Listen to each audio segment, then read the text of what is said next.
YouTube, what's the vibes? Alright, we're gonna check out a live today. Hold on, let me see if this mic is working. Let me see if this mic is working though.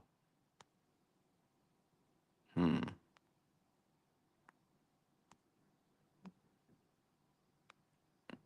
Hmm. Let me drop the link in here as well for y'all to join up.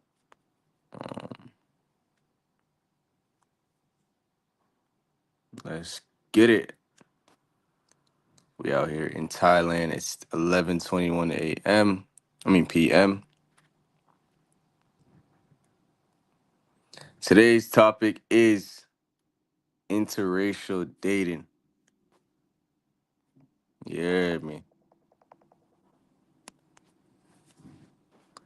Y'all let me know if my audio is good as well. Let me know if my audio is good. He said, uh-oh.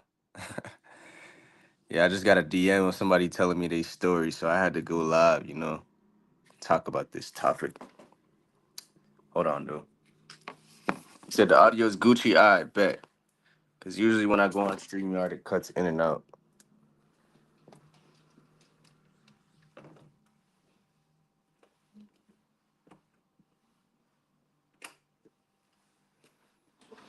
All right.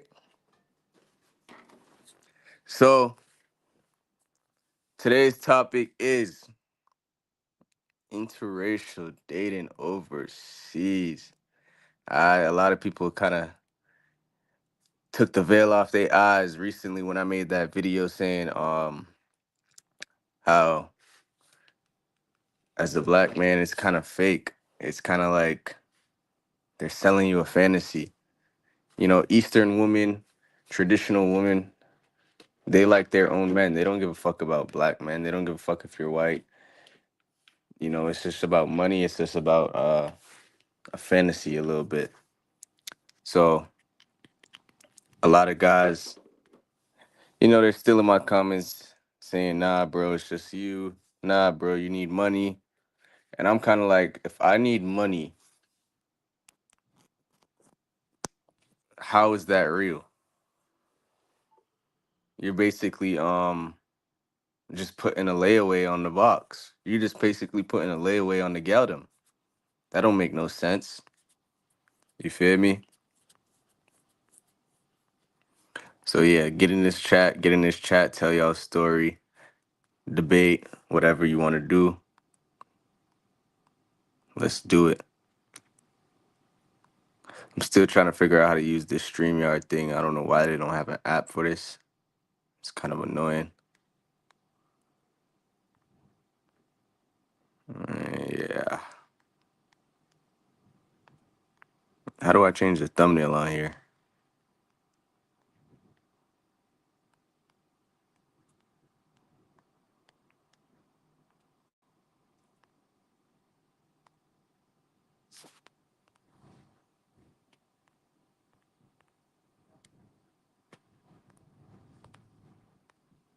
BA just joined. We're gonna add you to stage. Okay. What's good, brother? I wish I could say, down here in the DR, it's real lovely, other than the weather. But being down here, I moved from here, so I really don't feel like, comfortable even going outside because it came to a point I was being so stressed out, I started staying inside. So I Mm, wouldn't have to like get stressed out because I'm dealing with the Flintstones. You can kind of understand that feeling. yeah. So, are you in Sasua or outside of that? No, no, I'm in Puerto Plata. Okay, so is that different than Sasua, or do you think it's the same thing, the same old rigmarole, same old game? It's the same old game. The only difference is in Sosua, it's in front of you. Here in Mm, Puerto Plata, it's behind closed doors. People are more or less, pretending that it doesn't exist compared to Sasua, where it's right in front of you and everyone's just comfortable with what it is. Yeah, I think that's the same thing in Thailand. Like a lot of dudes are saying, "Yo, just go to the countryside, go find a normal working girl in a random city." And it's like just because they're not party girls, just because they're not selling the box on the front street, that doesn't mean they don't see you as an opportunity. It's just a unit, you know. That don't mean they care Yeah. about you. They still had a life before you. They're gonna have a life if you leave. So that's my thing. Well, to concur with that, this is what I've seen living here. And even when I return here just to visit my friends, this is what I see. Many of these young girls, they would rather, they know from experience of watching their friends and their mothers, maybe their aunts get cheated on. They would rather Mm. accept that lifestyle of being cheated on, dogged out, being knocked up, getting pregnant, and then realizing the mistake they made than to alter their course and do something different and say, you know what? I want to look outside the box and see basically would it be in my best interest to maybe date somebody who who's here but and doing something more positive. So they would rather sit there and ride around with a Chico, a Dominican Chico, knowing the possibilities that this person will impregnate them and abandon them than to maybe go and consider, you know what, I want something different. I'm going to wait till basically something gets off that plane or off that boat, and I'm going to see, what I can build with him. I'm here. I've been here, like I said, for 2.5 years before I left. And I came back here just for a few days, and mentality's still the same. So um do you think it's like a thing where they feel like they can just use us, or do you think it's more of a love thing? They They rather definitely wait for want love. to. I think they'd rather wait for love because they're thinking that they can find love. They think, the people around them, because of the culture, here is very family orientated. So because everything is more family orientated, they're lost, or I want to say maybe brainwashed into thinking everyone else feels the same way in the sense of the locals. But in reality, what I've seen, they don't even trust each other. Mm. So it, so when you look at the dynamic from the male side and the female side, these women are waiting for love and they think they're going to find love.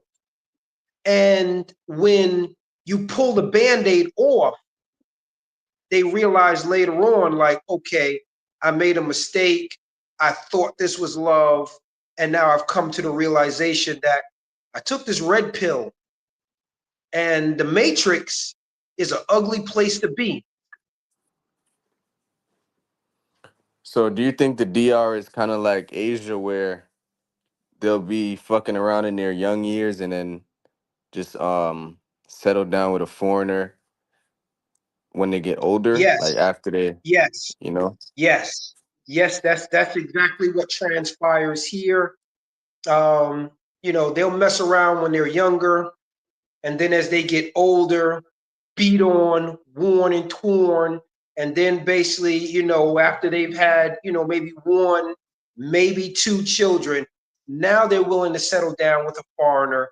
Now they're willing to basically be reliable and consistent and mature individuals. Yes, you hit the nail right on the head. Like mostly when we come over here, we get the lowest self-esteem women. We don't get the pretty woman that we see walking down the street quiet to herself, that's young and fit.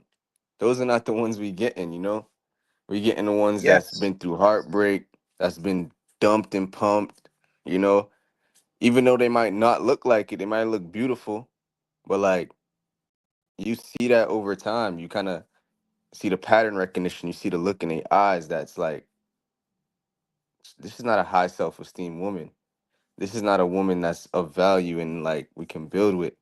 This is a woman that wants me to clean up her mess, who needs a little attention on the side, you know, who's not getting that value from the local men.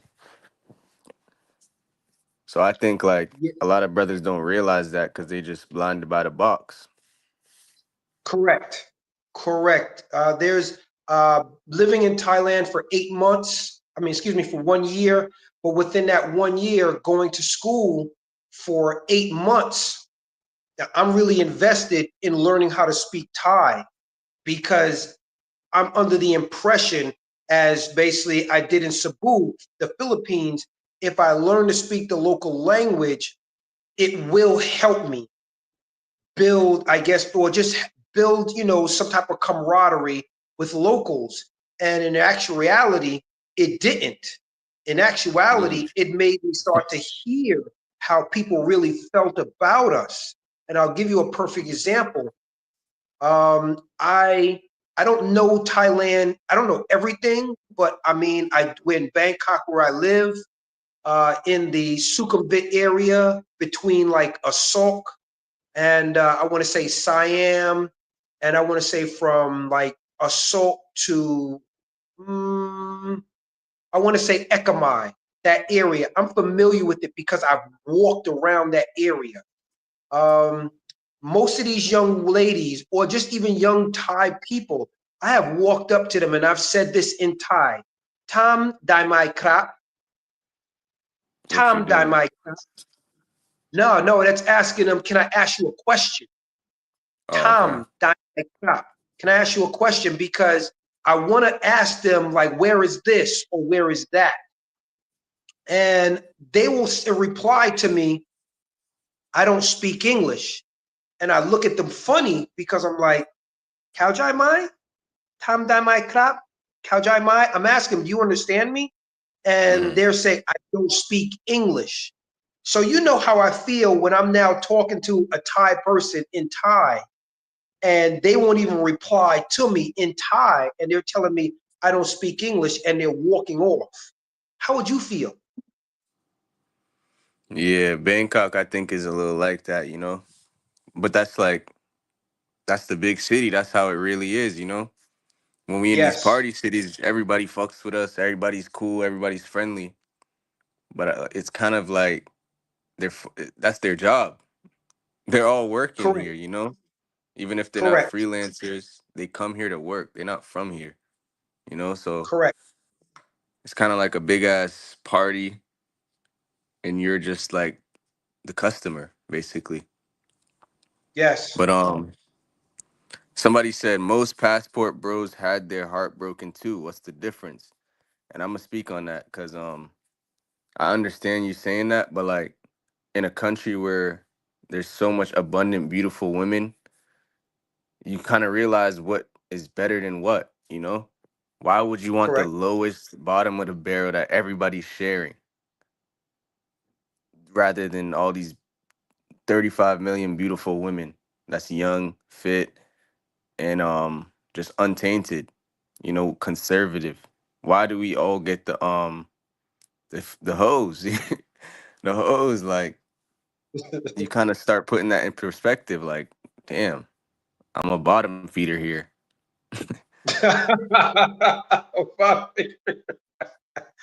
But But I dudes want to is say cool we're with that. actually, yes, you're right. A lot of dudes is cool with that. Actually, a lot of dudes is actually willing to pay for play. And that's what sort of makes me really upset with a lot of guys who come with the mentality from maybe, maybe they've done that in another country and they think it's acceptable to come here and perpetuate the same games. And I'm saying, to them, no, don't do that. No, don't do that because they really don't even realize, for the people who are living actually in Thailand, who are not into basically paying for play, they're perpetuating, this cycle of, yeah, this is acceptable. Yeah, Mm, keep the party going. And I'm like, yo, you're just messing it up even further because more women are going to think that this is an acceptable thing to do. Like I have a yep. friend, he's white, Caucasian guy, older than me, and that's all he does. That's all he wants. He does not want to basically have a relationship, even though he tells me I want something, but I'm like, okay, if you want something, you have to stop paying. You have to stop leading with your wallet. And he won't stop Mm. leading with his wallet. He will not stop. Yeah, you can't serve two masters out here. That's the thing. Like you can't like you said, when you living out here, it's different because your reputation matters. People are seeing you. What type of woman are you messing with? You know, you can't just be seen with freelancers all the time and shit. And that's the thing I kind of realized just living out here, you're just dating girls and stuff. They'll kind of say stuff like when I'm dating regular girls, they say Thai women don't like black men, you know? And I'm like, but I got you. And they're like, oh yeah, most black men come here and get fat girls. Most black men only get bar girls, you know? And I'm like, damn, but I got you. So it's kind of like you're the exception if you kind of know Yeah, like how to move, if you know the language a little bit, but you're not the rule. So it's correct. important to like represent yourself well because everybody's looking, everybody's collecting data when they see black men with what type of woman they Thai attract. women, yeah, they're looking heavily at what made her decide to walk around and hold your hand in public. Yeah. What did you do? I've seen a few unicorns. I call them that. In Bangkok, once a month, I may see a unicorn, a nice looking black guy with a Thai woman, or just an older black guy with a Thai woman. I see him maybe once a month, maybe twice a month. I have a short conversation with him, and I call those unicorns because in Bangkok, I don't see it. I don't see Yeah. these unicorns as basically as much as I would maybe if I visit Pattaya. I see them all around, but I just wish that I could see more interracial dating. And as a matter of fact, I actually went above and beyond to try to make that happen. I took my own money, invested it, went to a nightclub. I don't know if you ever heard of a nightclub called Flamenco. Nah, I haven't been in Okay, Bangkok like that. okay. It's at a train stop called Prong Pong in a mall called M Quartier. Just through basically people that I've met and I got cool with in Bangkok. I paid the manager to do a speed dating event. Yeah, I paid to do a speed dating event. I had 14 Thai women come to this event, and no guys came to this event. And when I found out why, it was like, yo, we didn't believe they were gonna come. They have no credibility. Mm. So a lot Yeah, of like guys feel like they waste their time trying to even speed date with a Thai girl. yeah, most guys just want to I get it, like you don't want to get to know somebody, you just want to bust a nut. You want a girl that's open already, like with her legs open, whatever. I get it, you know, but it kind of matters. It kind of matters. Like if you live in a real life, you kind of value your self-esteem. Like you want to look in the mirror and know that you're doing the right thing sometimes, you know? So it's Yes. like you can live that life for just freelancers and stuff, but that takes a toll on your soul. And your Messing with the like, morality. yeah, And your morality. You question your value. You yep, question what's wrong with you. You start to question, hmm like you said, am I a bottom feeder? What's wrong with me? For real. And it's fucked up you said that because I had to like say to myself, okay, what did I go to school and learn, all this banking law and financing to lower my standards for when I'm smarter than maybe 6 to 7 people in one room? I Mm. mean, I'm not the sharpest tool in the shed, but I damn sure know I'm not the slowest car on the road. And so when I know I'm smarter than the average, like 6 or 7 people in a room, how can I sit there and say, yo, this is acceptable for me to like just pull on this low fruit, look at it, and keep on eating from the same low fruit when the fruit up there on the top, looks a lot better. And I'm like, yo, how do I get up there? I'm still trying to figure that, Yeah. solve that question. Like, yo, how do I get up there? Okay, let me buy a ladder. And then when I get the ladder and try to go up there, all the fruit are like pulling away, like, yeah, nah, you ain't getting me. Nah, you're not Yeah. getting me. For real though. That's the thing. It's like we want more. That's the only thing we saying. It's not a complaining thing. It's not a saying it's not a crying thing. Certain brothers just want more. We realize like, okay, we get in the bottom of the barrel. We see what's on the other side of the door. But at the same time, we kind of realize that you got to break a certain negative stronghold of we just here for sex. We just here for the low hanging fruit. And like you said in the DM, you was like, you try to talk to a regular 19-year-old, in shape Thai girl. And she's like, no, I don't like black men, only white men. Brawling. She said it like straight up, you know? And Yeah. it's kind of a sign of the times. It's like, wow. So this person truly thinks that I'm worthless when Mm, we've had, as you know, we've had people before us come and do great things. I mean, you got I'm not just talking about your Kobe Bryants, your Michael Jordans, your Shaqs. There are people who've done greater things, like our Harriet Tubmans or our Martin Luther Kings, or just other people that have represented us in a positive way, and they're still saying no, no. I still want this white dude who they have no idea, or maybe they do, or maybe they're just living their lie. This is the same white guy that'll press a button and drop a nuke on your ass. This is the same white guy or his lineage that'll send a submarine and bomb you back to the Stone Age. for real. This is the same white guy who had no compunction for putting other people into slavery and beating them or getting horses to pull them apart. And you know what they have said when I have basically explained these, like the Willie Lynch syndrome? You know what they said? Oh, it's different now. Mm. Different. Yeah, It's different now. Wow. I've been making videos about this for years, and dudes is always gonna be like, "Man, it's just you. It's a you problem."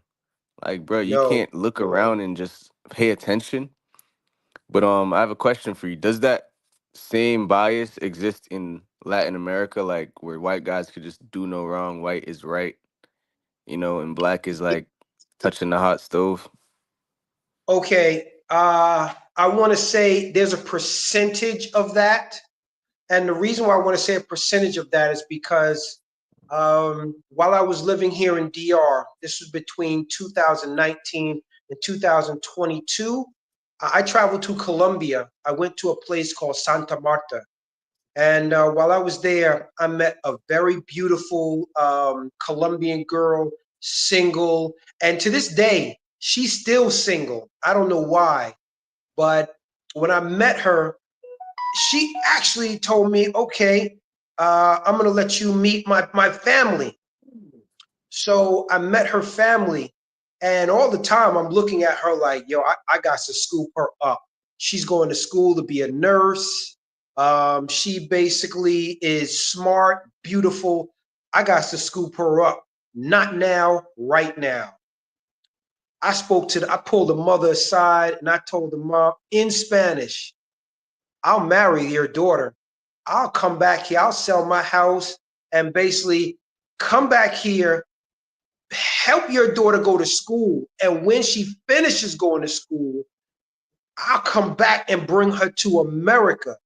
The mother was like, you're my new son-in-law. Why did the Mm. girl tell me? Why did the girl tell me in front of her mother, I'm not ready to get married. The mother looked at her like, bitch, what'd you say? Bitch, what'd you say? She actually looked at her and was like, are you crazy? This man is willing to come here, help pay for your school, marry you, and then you can come to America with him when you finish school. The mother's like, yo, I want to give her, a rock bottom. Like, are you crazy? Mm. So that showed me right there. I'm not saying what her preference is, but basically, I offered her like a piece of the American pie with sincerity, and she rejected it. Mm. She rejected it. I offered her a piece of the American pie, the blue passport, and she rejected it. And the mother looked at her like, I want to kill you. I can't Yeah, believe you said no. that's real. So, Eh, so that was just one instance that transpired. While I was also in Colombia, I went to a place called Cucuta. I highly recommend that you go there around September. They have an annual fashion show. Oh man, the Venezuelan women that you're gonna see in this place called Cucuta are out of control. But I do recommend you do not travel too far from the hotel. And the reason being is because of this. When I went, like, basically maybe in a I want to say maybe a 200-yard radius around, I started noticing like the cops they were in bigger bunches. Like they'd be like 10 cops on this corner and 10 cops 2 blocks away and 10 cops over there. So it made me feel like this place isn't really safe, because if there's so many cops, it isn't just one, it's like 5 over here, 6 over here. They obviously are showing me that whatever's going to happen, they need to have a strong presence of force. mm. But Kakuta, the women that I met at that fashion show were like beyond beautiful, beyond beautiful. And I'm talking about so beautiful, it make you want to slap your mama beautiful. And like I've given out I gave out business cards and I was like, hey yo, I, I'm willing to change your life, okay? I'm willing to change your life. And you can go check it out for yourself. I can send you basically the location. September is the time to go. It's only a 3-day fashion show. And there are some beautiful Venezuelan women there, much more better than looking than the Colombian women there. And I guarantee you they will still be willing to reject you simply because either one, they're looking for love and they don't think you're offering it to them, or they're just not interested in a black guy offering them what they would really accept maybe from a white guy.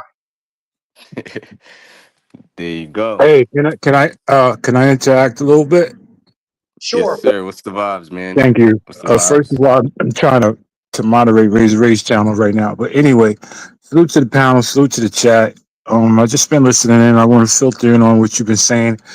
That video you dropped about dating in Thailand, it was you basically told a story about how it is all over the place. Because I used to live in Brazil and I used to live in Beautiful. Europe.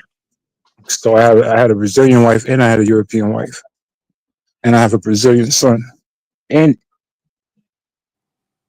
I would tell all the guys that travel to Brazil, that you're only good until the next flight comes in, and don't fall in love with the work. Facts. Lust is a thing that a lot of people have when you see all of this stuff and you want to go in your pocket. Once a simp, always a simp. Money can't buy love. It only buys lust. Okay. You can't take a working girl to the movies and feel like it's your girl. At the end of the day, when you got to put cash on the table, you become a simp, become a paper bro. And there's nothing going to change that. And that's the way they see you. As you start out with money given, and when a woman says, "Are you going to support me?" That's when you're supposed to drop her. Okay. Because she's going to be looking for money all the time. Okay. Mm. As the brother said before in his other video, as he walked around in Thailand, after people start seeing him a lot, they seen him as they don't want to mess with him no more because he's not a pay for play. And Yep. that's what happened to me in Brazil. I didn't, I'm Yeah. speaking Portuguese to the travelers coming in. These women are looking at me like, yo, he ain't no simp. He lived down here. And they didn't look at me as a threat, but they looked at me as a friend in Brazil. Yeah, Okay. friend. Okay. That's more of it. That's more of what I was saying in that video. Like, it's either you're a friend to the real people once you learn the language and you've been there long, or you're an enemy to the to these girls that's trying to get a Money. foreigner and manipulate them. Yeah. I, you know, when I got my wife, only reason why I brought her back to America because she was pregnant with my son. But you got to go to the consulate and do an interview. And I've seen a lot of people go there and walk out crying. I mean, you're 70 years old and you got a 19-year-old girl you want to marry. It's not happening. Okay. Yeah. I had flight tickets, I had pictures, I had years, I had mothers, and I've been there with the living. I had proof. My finances was right in New York. So, I brought her here. Marriage lasted 5 years, and it didn't. I mean, I was one in Brazil to tell people never to do that. Do what I did, but I wanted to be the noble man because she was pregnant and do the right thing. Yeah. Um,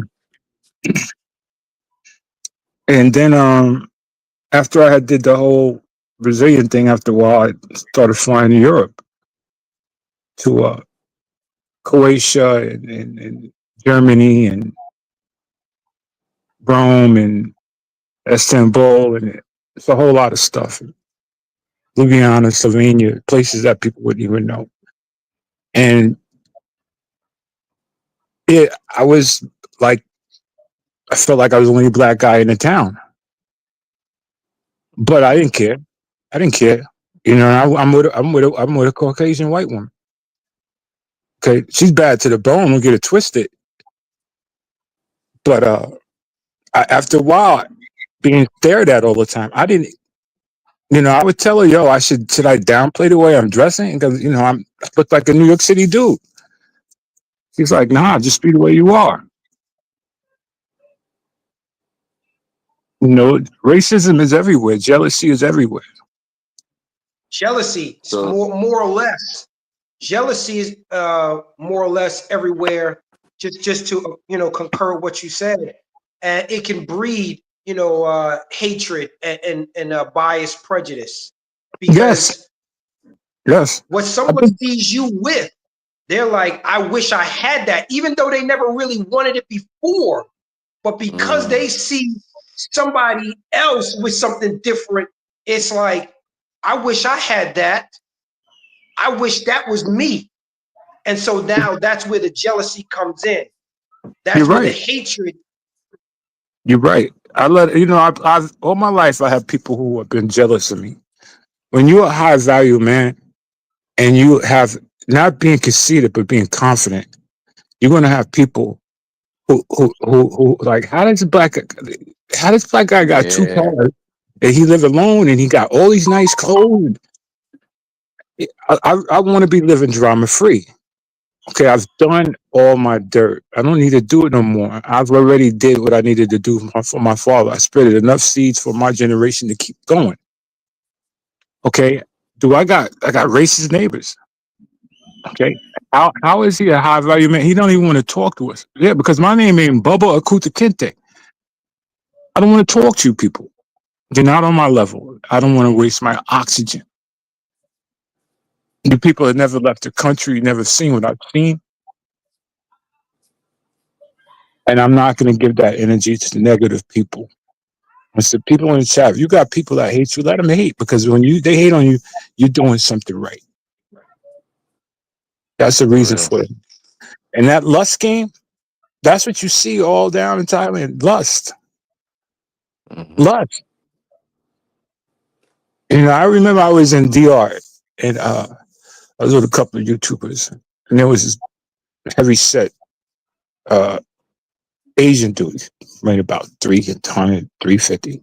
He comes to us, he's like, yo, what's up, you guys, YouTubers? I said, I came down here to see a challenge. He said, well, what should I do? I said, what do you mean, what should you do? Would you come down here? He said, I came for the money. I said, well, go get your wallet and walk down the block and pay your Kasante and find what you want and pay for it. It's that simple. Mm. That's what Passport Bros and Simps do. And then they destroy the game and they keep paying more and more and more. And now you spending 150, 200, $300 for a nut. Yo, that's deep. Yo, I'm sorry, brother. I know it's your channel, but make it make sense to me, because I don't pay for play. I would never spend $150 for a nut, three I hundred don't dollars know if for a y'all nut. Big nut. I don't know if y'all remember, the skit from David Chappelle, where the little puppet was saying in the garbage can, "You don't understand. Why make love to my hand? I don't need you, honey. I beat my dick like it owe me money." As long as basically you think your coochie is worth $150 and you have no value, you can't speak to me in English, you can't even hold a simple conversation without picking up your cell phone and looking at a text message. If you are not eager to assist me or eager to protect me, what are we talking about? I'm not trying to get a perfect person, but if a person can't see my value, a person can't see that, what, if I'm with you in your country, you may need to protect me from everybody else.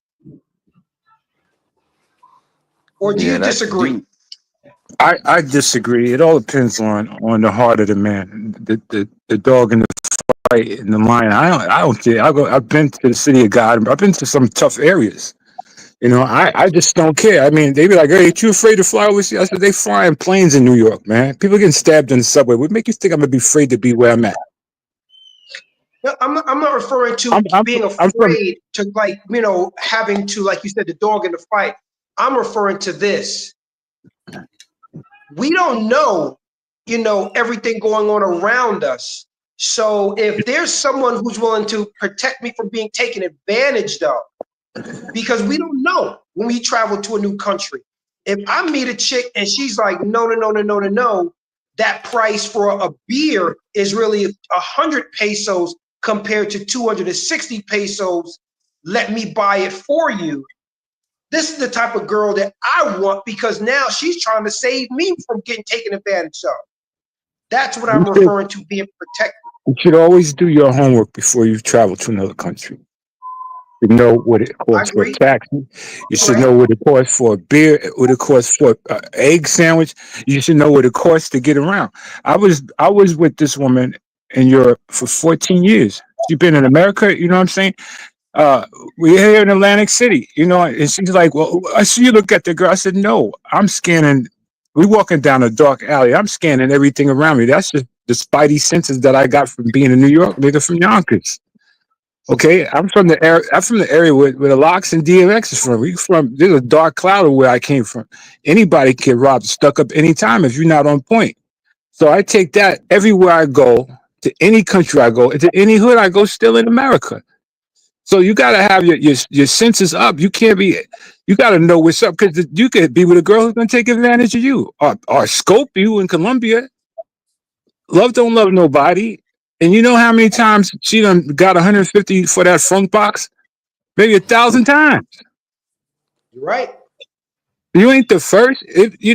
When you in a bedroom with a woman, you think that this you the first. You're not, bro. You're not. You're just next. It's your You turn. know, it's your I don't. turn, yo. Puff, puff, pass, and go home. Yeah. And don't be a Western Union poppy. Don't because I done had girls send me pictures of them in the hospital. Their babies on IV. They ain't got no. They showed me their refrigerator. There's no food. I done seen it all, man.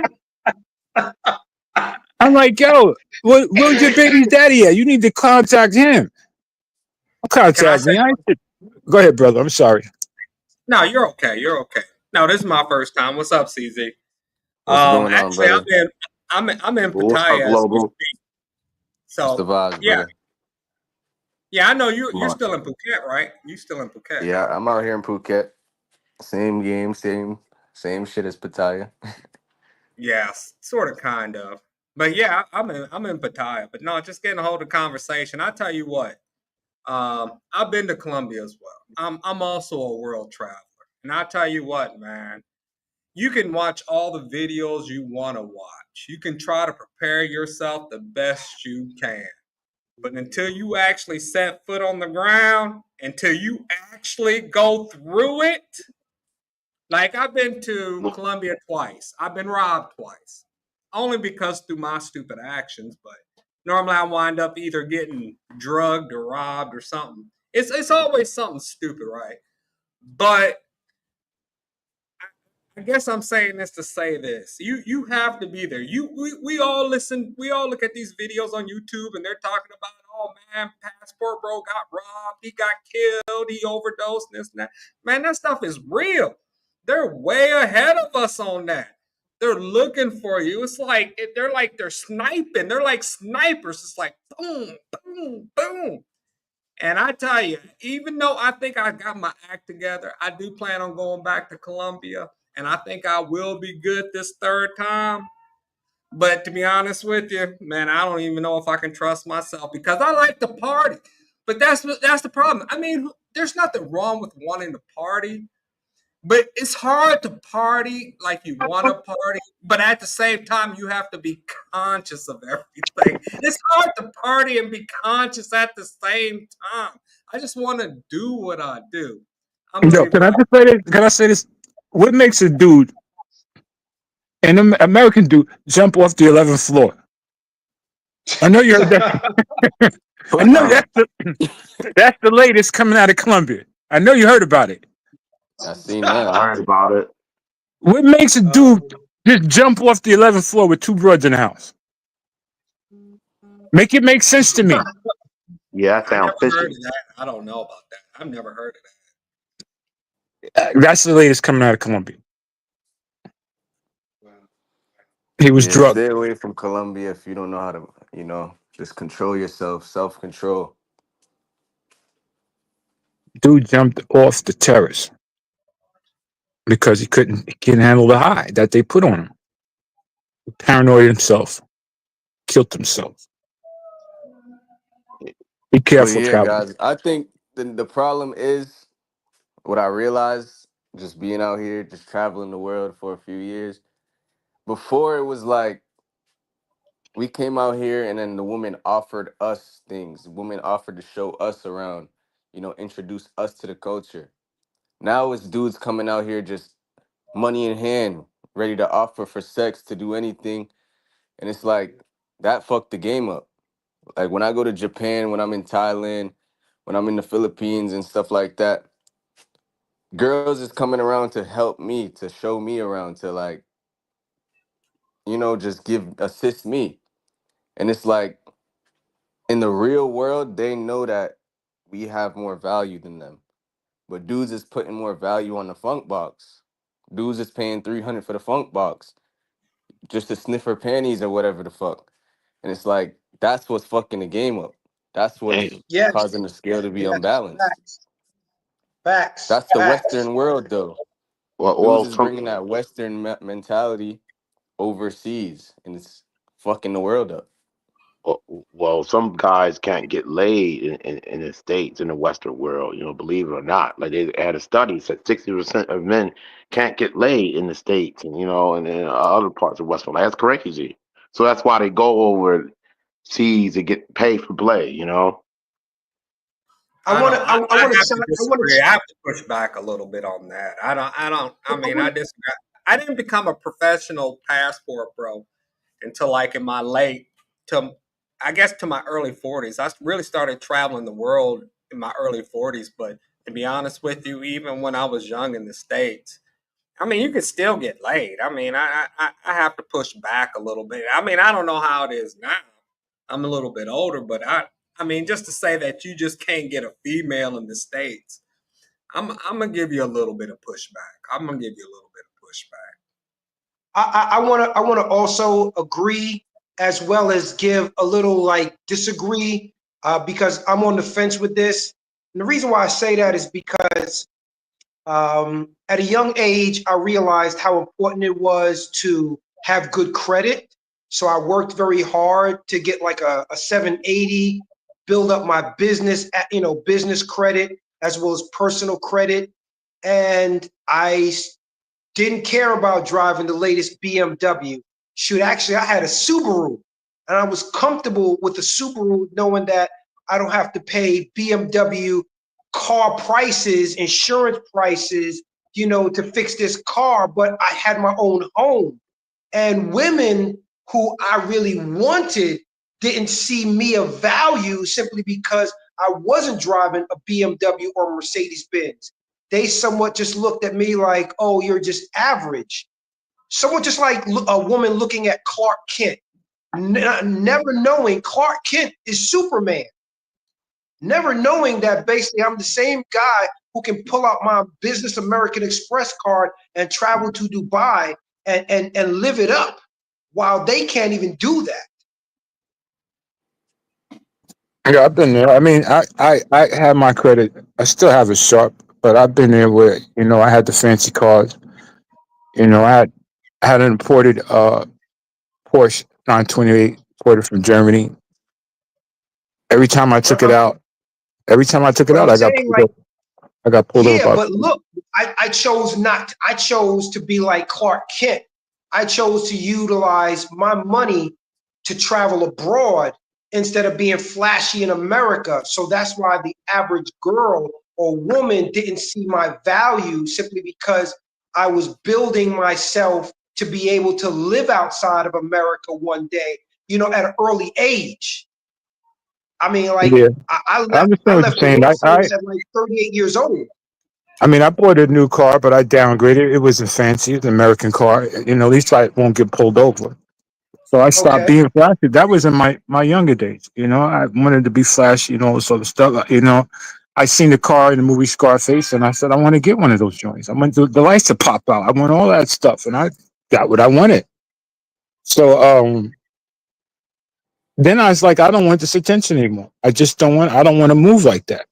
Every time I go out, I got a pearly white Porsche with Pirelli tires on it, and everything that goes with it. As soon as I get pulled over every time I get in the car. The cops ask me dumb questions like, "Where did I get this from?" License plate got my name on it. My tattoo on my arm says my name. It's like, why are you playing games, man? Why? Are you, listen, I, I've been through it all. So now I've downgraded to a brand new American joint. I have two cars right now, two SUVs. But you're right, brothers. You got to sharpen your credit, man. That's how you can be out there. You get multiple credit, business credit. I have also American Express business, and get your credit right. You know what I'm saying? And make yourself valuable where you don't have to pay. People go to Thailand, don't pay. People go to Colombia and don't pay. People go to Brazil and don't pay for play. It's all on you on how you carry yourself. Women want to meet people. There are women that live in Puerto Plata that won't come down to the store because they know that what goes on there. There are women that don't. They're not into selling the funk box or the plate for the plate. But Well, when Correct. well, I'm gonna be honest with you. To be honest with you, I've been doing this for a long time, and I do pay to play. I mean, that's what you do. yeah, I mean, it's. I guess to me, it's kind of like an unspoken rule. So I guess maybe we're two different people. Maybe I don't know exactly where you're coming from, but as a tourist like myself, that's travel. I mean, most women, they're not going to really interact like that unless you have something. And they do expect pay for play. So I'm not exactly sure. Maybe you Okay. got lucky. Maybe you're No, I've been exception. all right. You're I've been married in two different countries. okay. Okay, and it wasn't about no pay for play. It's about Oh, when my European wife came, she came from her country to America first and lived with me here. About no pay for play. I ain't giving no money. Nah, I work hard. I work hard for my money. you know what I think it is though? Like, there's real travelers who will go to these places, like you said, you've been to Slovakia or whatever, these places where Slovenia. there's no foreigners, no black people. No black people where That's I'm where at. you get the optimal treatment. Sad to say, but like a The lot of dudes beautiful is just women. going to like a lot of dudes are just seeing YouTube and then run into the places where it's a big ass orgy. Of course they gotta pay to get in. They don't know nothing about Europe, brother. They don't know nothing Yeah, about being a chosen one, being a black king, being wanted. The exactly. men the men hating. It's Especially like, in Real Germany. shit. Oh, and in Germany, yeah, women love us in Germany. I've been shout to out shout Berlin, out to my Ukrainian women Cologne. that are stuck there. Oh, I've been to Ukraine in 2004. I've been to a place called Melnitsky, Lviv, and the what is this? The Black Sea, Odessa. And I got Yeah, so much love in Ukraine while I was there in 2004. It was bananas. I was literally treated like a celebrity. People were yeah. snapping photographs of me simply, and Wow. they just thought I was famous. Let me tell you one story. All right, story time. All right, so me and my shorty, my wife, we went to Croatia. We like going there because we take her car and we go on a boat with the cars, and you can pick the island that you want to go to. And we usually rent out the same house. So it is really nice lady there. So she comes up to my wife and says, "Can I kiss your husband? I never kissed a black man before." Wow. Where was that? Wow. This was in Croatia. Yeah. So me and my wife looked at each other. I said, "Yo, this some new shit to me." I said, "I should just open up a kissing booth. I Wow. could make money that way." So she said, "Oh, yeah, on his cheek." So I did it. It was weird, but she came out of pocket, and that's how she felt. And the good thing about going to Croatian is you go get your SUV, your four runners, and you can go through the island. And it's weird because people wouldn't knowing me. How not? I'm the only black guy. So I would go to same pizzerias, and they're like, "Hey, Joe." I'm like, "Hey, you still remember me?" So yeah, you could be treated especially in Europe, of course. You're going to be Yeah. stared at a lot. You're going to be stared at a lot. I was stared at by the Russian mob and all these other people that's like, man, they doing in our country, man. Like, yo, whatever the fuck, man. They ain't gonna do shit to me.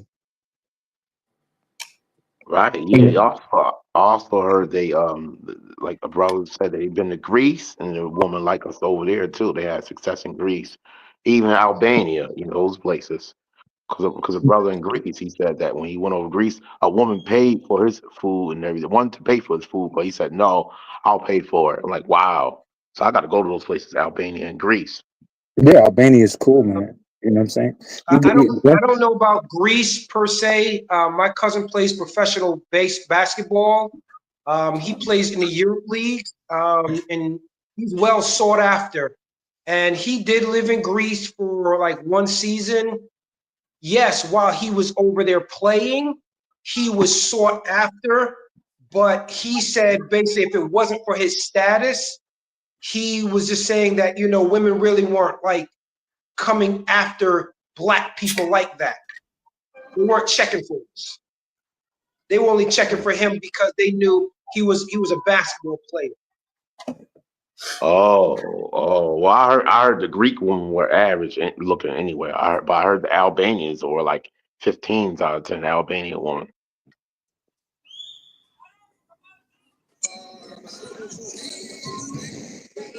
But as far as the person that mentioned Germany, um, Germany, as far I was just looking at some of the comments. No, I lived in Germany. I lived in Okay. Germany. I lived in Germany 3 years. I was stationed in Germany. Bomb Okay. holding. Okay.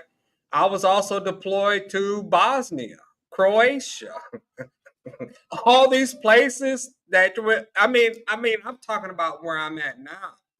But all those places, I was in Germany when they had the Deutschmark. There was no euro. I am very familiar with what everybody is talking about right now. And it is true. When I was there, I was a young man. I was a young man. And I didn't have to pay. It was no pay for play back then. You had a real girlfriend or wife, just like the other gentleman was talking about. So I'm very familiar with that. Yes, I'm very familiar with Europe. I'm familiar with Rome. I'm familiar with Spain. I know all these places. I know all these places very well. And to be honest with you, even though I'm in Asia right now, the only reason why I have not returned back to Europe after many years is because if I go back to Europe, I probably will stay there. So I'm getting all these other countries out of my system. Mm. But it's true. But it's true. Yeah, they love me, but I was a young man. I was military. I had a pension. You couldn't tell me nothing. I had German women, blue eyes, straight blue eyes, blonde hair, them type of women. Yo, those are the women out there, man. Blue eyes and gray eyes and purple eyes. In Europe, they it's Green wild. eyes. But if you're What's looking the for a good green eyes? wife, go to Japan. I Red love hair. Japan to death. Japan is Japan. like Not Japan. No, no, no, I love no. Japan. Guess I was what? there Guess recently. what? I've been to Japan too. I've I been to love Japan. Japan, man. I've been to Korea. I've been to those places. There's not many places I haven't been. Now, Japan is a little bit more conservative. Japan is kind of a tricky culture. First of all, they're strict as fuck, okay? I'm sorry for cussing on your stream, Ceezy. I'm sorry. I take that.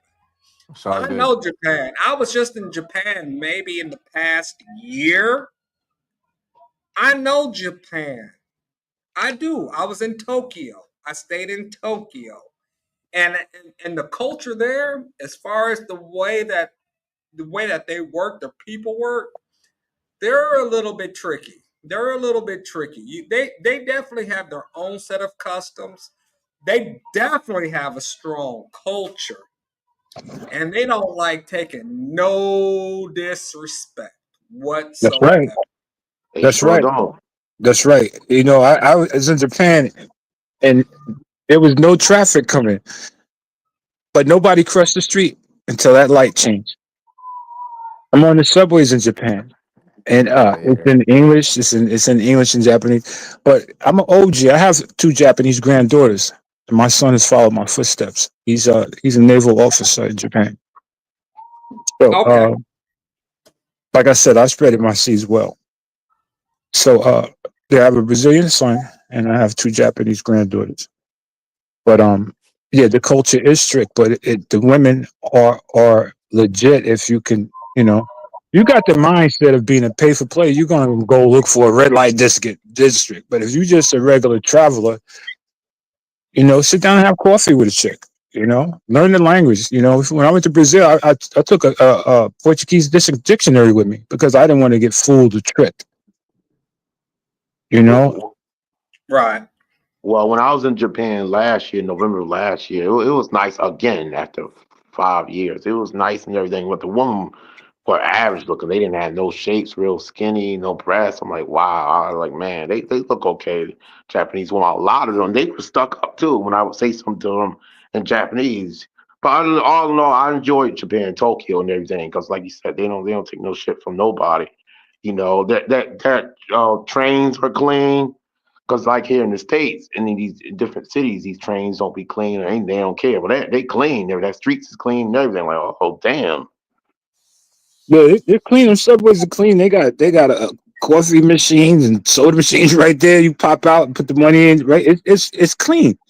Everybody's still wearing masks because years and years and years ago they had this disease called SARS. So but it's clean and it's respectful. I don't even think the police carry guns. Okay, so everything is compacted. All the neighborhoods are clean. Everybody drives small cars. You know, and they care about their culture. The first thing you do when you travel to any country is respect the culture. Enjoy your trip. Do other things. I went to temples and everything in Japan. I went to naval bases. I was on an aircraft carrier. I was on a submarine. Due to my son. And enjoy your trip. If you think one dimensional, you go right to the rat's hole. You're gonna find rats. But if you're thinking multi-dimensional, like, hey, I'm gonna hop the train. I'm gonna go here and see the temples. I'm gonna do this. Enjoy your travel. It makes it better for you to come back. You can go there and you say, "Oh, I couldn't find no woman." That's because you were thinking and you looking for something that you didn't need to find. Enjoy your Like, vacation, brothers. yeah, I They were agree. But I like Japan. I didn't stay there that long, but nonetheless, I liked it. But like I said, I was there like 8 months ago, 9 months ago. But it's expensive in Tokyo. That's the only thing, especially when you're coming from Southeast Asia. When you come from Southeast Asia, which is typically the poor people of Asia, when you get to Japan and Korea, it's kind of a culture shock. It's a culture shock within a culture shock because first of all, they're nothing alike. Those people are nothing. They're not like us. When you're talking about Facts. Thailand and Philippines and all this other stuff, that's cheap. When you get to Japan, Korea, and all those East Asian countries where it snows, that's a whole different world. I don't care how far it is. I don't care how far it is. For real. But I just wanted to go back to this one statement as far as Colombia, and it was before, but I will say this: the reason why Colombia is tricky, because I was in Colombia recently, and I'm not trying to talk bad, but I just bad things just happen to me. I just don't get it. But I mean, as far as Colombia, first of all, for all those passport bros in Colombia, the women that you think you're talking to that's from Colombia, they're not from Colombia. They don't talk to you. Those are Venezuelans. what? They are Facts. all Venezuelans. They come from the worst possible economy ever. Even though Ever. they may all look alike, they speak the same language. I promise you. Whoever goes to Colombia and you think that those Colombians are talking to passport bros, no, no, no, no, no, no, sir. Colombians don't do that. They don't do that. So you can't talk bad about Colombians. The truth of the matter is because I've been there multiple times, is that you're actually talking about Venezuelans. And anybody that's been to Colombia, they will vouch for what I'm saying. Now, anybody here on this panel, tell me I'm lying. Tell me I'm Well, lying. as I Nah, you said, right. I did visit Colombia. I was turned down where the mother was like, "Yeah, you're my new son-in-law," and the daughter was like, "No, I'm not marrying nobody." And if I had to share, which I told you, CZ, I'm gonna share some photographs of her, and she's still not married. Colombian women, I didn't see them being that interested in basically going outside of their nationality so much. And I was just referring to regular girls going to school, having a job. I'm not talking about pay for play because I don't look for that. I'm always going to like the areas where, okay, there's a college around here. I want to try to scoop me up one of these college girls. Okay, this is like a business district around here. I want to try to scoop me up somebody who's working. They weren't looking at me. I went to lunch. I looked at them. I dressed nicely. They were not looking at me like I was an option for them. They kept eating their lunch, talking to their colleagues or their friends. It just so happens, not saying that they're rude or disrespectful. I just walked up to one girl. I can speak Spanish fluently. And basically, the girl came to McDonald's. We kicked it. And yeah, I got an opportunity to meet her parents because I was polite. I wasn't forceful. But most of the other women that, I saw in Cucuta, they were Venezuelan.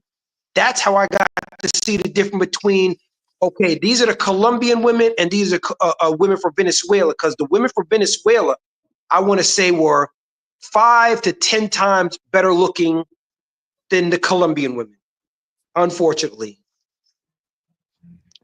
Yeah, and that's Fellas, the thing. I just want to say this. I've been in the travel space for the beginning. I don't know if you guys know my other tag is NYC King, and I'm on Razor's channel a lot, and I'm on Flip Flops a lot, and I'm on a lot of other platforms.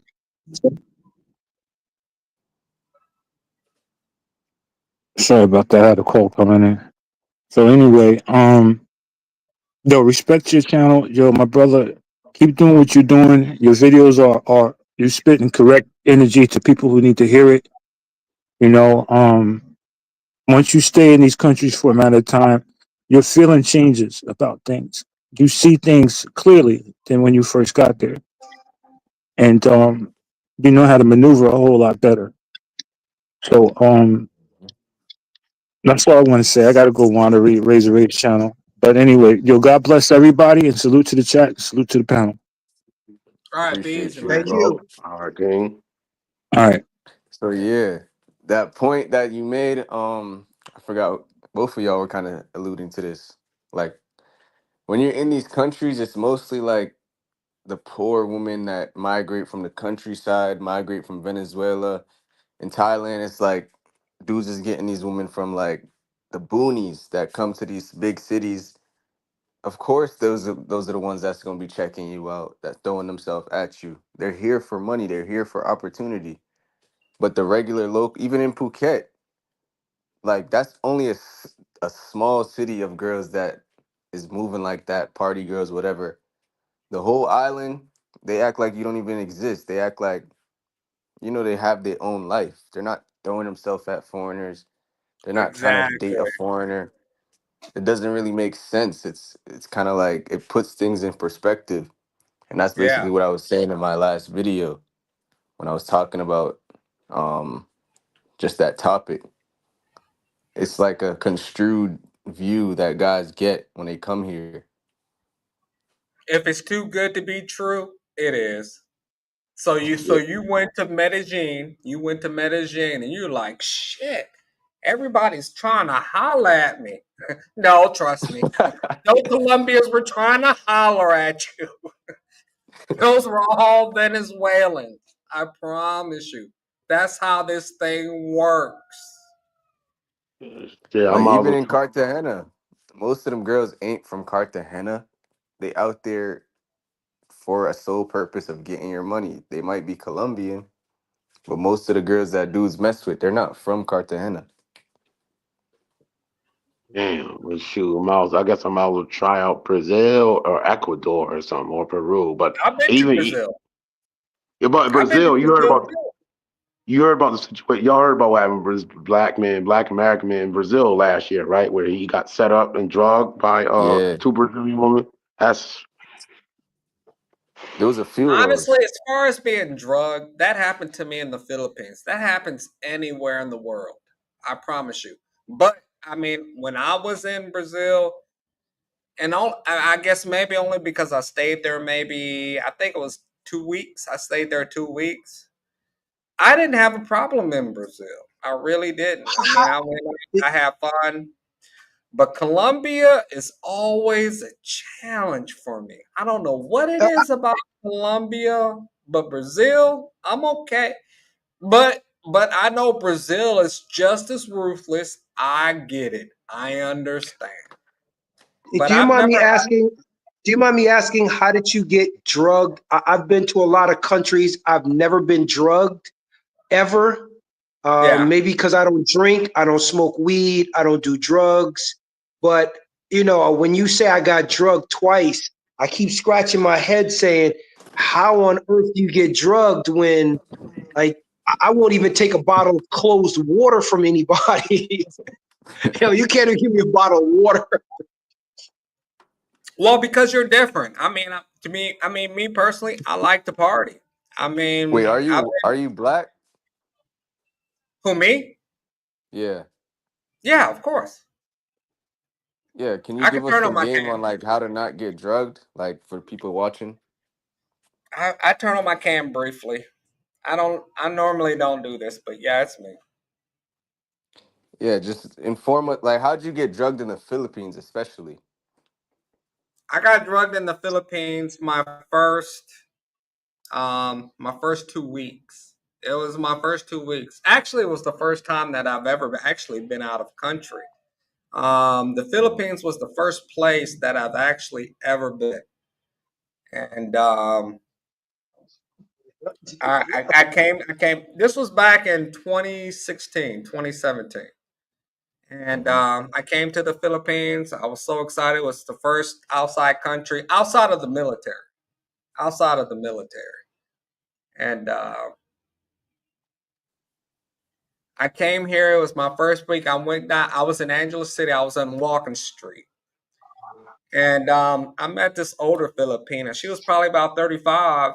And I was like, hey, how you doing? I didn't know nothing. You know, I was like, hey, you look cute. But even though she was old and she was kind of ugly, I guess now compared to other standards, whatever the case may be. But whatever, that doesn't matter. So anyway, I invited her back to my place. And she said she would come. And then she was like, okay, well, let me bring a friend. And she was like, you want, I mean, and I'm all fucked up. I'm drunk and shit. I'm like, bring a friend? What are you talking about? She's like, yeah. She's like, oh, I'm too young. Let me bring a little bit younger friend. She was like, I'm 35. Maybe you want 25-year-old. Some stupid shit. And so I'm out of my mind. I didn't give a shit. So anyway, she called her friend. We went back to my hotel in the Philippines. And when we got there, we had some McDonald's. I brought some McDonald's on the way. And I remember the younger girl saying, hey, have a sip of this. Drink a little bit of this. Because I was eating my burger and shit. I was all drunk, fucked up, trying to eat my shit. She was like, drink this. And I drunk it. I didn't wake up until 4 p.m. the next day. It's a true story. And Where I were woke you? up and I woke up and I all my money was missing. I bought like enough money for like 2 week vacation. I woke up, I was dazed and confused. Yeah, it's a true story. It's a true story. And I was so disgusted with the Philippines. I left the Philippines after 2 weeks. I went back home to the United States. I didn't come back to the Philippines till like for a year. It was that shocking to me. It took me that long to fucking recover. Who the fuck is laughing in chat? What's all these? I'm sorry. I don't mean to cuss on your show. I'm sorry. No, I that's all apologize. right. I'm No, just I trying to respect figure. you. Uh, I respect you for telling that story because it is humiliating, bro. But that's a deep point though that you made because like in the Philippines, I've had situations where like 3 times where a girl's like, "I'm bringing my friend," I'm like, "Nah, fuck that. I'm good." You feel me? I don't know who your Yeah. friend is. You don't even know me yet. Why are you bringing another girl? You know? Right, right. So that's Like I said, when you're new, when yeah. it's your first time out of the country, you don't know anything. No matter what country you go to, it's like blood in the water. They can smell it. So, Mm-hmm. like, even though the Philippines was my first country that I went to on my own, same thing like Colombia, but that's a whole different atmosphere. That's a whole different world. They're gonna smell it. They're gonna swarm in. They know how to like. It's like they just come in. It's like piranhas. They. I don't know what it is. And Yeah, so that's the no, thing. go ahead. I'm sorry. Go ahead. No, you can continue. But no, I mean, so no, that's the thing. That's what I'm just trying to say. I mean, it looks so easy because everybody hears all these stories about guys being simps. Oh, these guys are just crazy. Oh no, they're simps and they're just stupid. I was never a simp, but you gotta understand these women are way more advanced. If you just give them the money, they're happy. But these women are so way more advanced. Whether they drug you, rob you, whatever, they gonna get their money. You don't even have to be a simp. If they can find a little way, get to you and get to what you got, they'll get you. You don't have to believe me. Nobody believes my experience. I don't care. But I promise you, being a simp, that's your own fault. But these women are way evolved and they will come after you. Take it for what it's worth. That's all I want to Well, say. I want to say this because I've seen Ceezy walk around, and in all of his videos, he doesn't give off that energy. And I'm not saying you do. I just know that in the Philippines, when I lived there for 6 months, I lived in Cebu. No one ever looked at me like I was approachable. And listen, I'm only 6 feet tall. I don't have He-Man muscles. I'm in decent shape, but no one just thought they could take advantage of me. And so when I be looking at C's walking through the streets, I say to myself, he doesn't look like someone could just take advantage of him. He looks like just an average person who's walking around exploring, but he doesn't give off that vibe that you could just like, yeah, come sit this. He Yeah, I just doesn't think give it's a it off. street Neither do smart I. thing. That's why, like, even in Colombia, like, people never tried me. People never looked at me like I was vulnerable. I think it's just a street smart thing. Like, street smart people respect street smart people. You know? Well, Ceezy, it's funny you say that. I'm not from the streets. I was born and raised in Queens, New York, and I come from a suburb. So I learned about the streets when I became 18. I moved out of my mother's house, being defiant, and now I'm living on my own, and I'm sort of seeing how the world is from the sheltered life that I sort of lived for 17 years of my life. So Mm, between the ages of 18 and 20 years old, I got slapped with a lot of reality slaps. And mm. just fortunately, as a young kid growing up in New York, you see things, you hear things. I got into fights, I've had my share. It's just that you see more things, and it just maybe I wasn't so easily approachable. Even though I was smiling the same way I do in Thailand, when I see people who are approaching me, I smile. I never give anyone this impression that, oh, I'm like this mean guy, I'm tough, or anything like that. I just walk with a certain level of confidence that some people may be intimidated by simply because I'm not afraid. Mm. And I'm not streets. And again, I'm no tough guy. I was raised in Queens, New York. Queens. I wasn't raised in Brooklyn. I'll never sit there and say, yeah, I'm from BK. Nope. I'm from Queens, New York, where basically I came from a suburb, but I was still smart enough to realize, no, I'm not going to accept a drink from somebody. No, I'm not going to accept food from anyone. No, I'm not eating off the street, off of the streets from vendors. This is why I told you before, when I travel to different countries, one suitcase got a suitcase full of food. Yeah. Can I say one thing now? Yep. Sure. No, I have to agree with the comments. There is a difference between being book smart and street smart. I kind of have both of them. Like I said, and I was never a simp, and I don't think that the ladies ever picked that up from me. I just been robbed. Okay, I'm not a simp.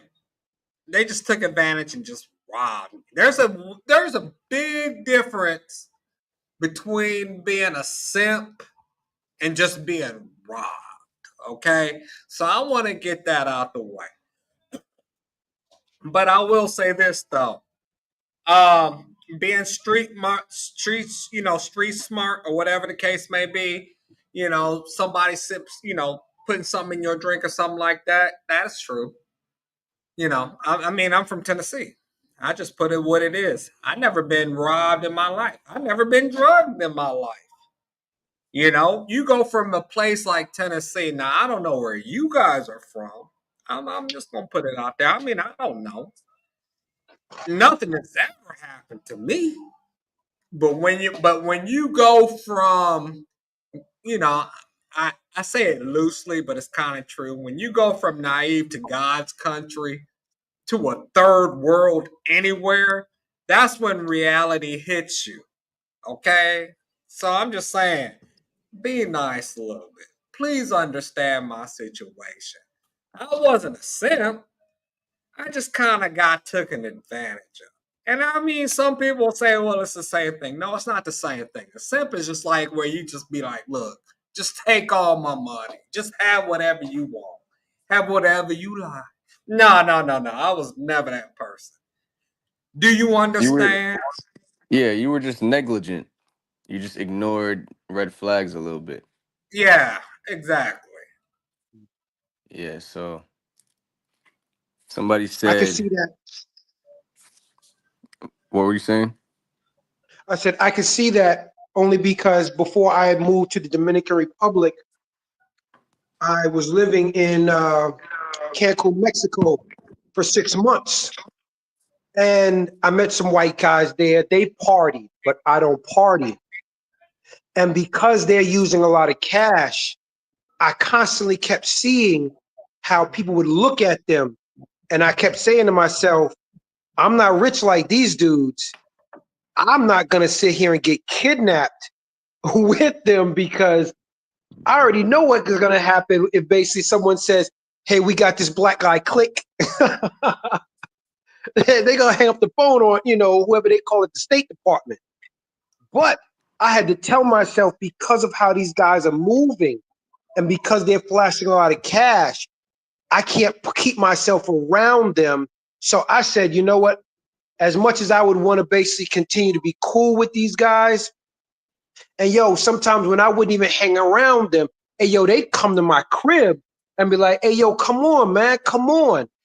So I hung out with them only because they came and got me. But other than that, I actually saw a way, listen, this could be detrimental to my health, hanging out with them.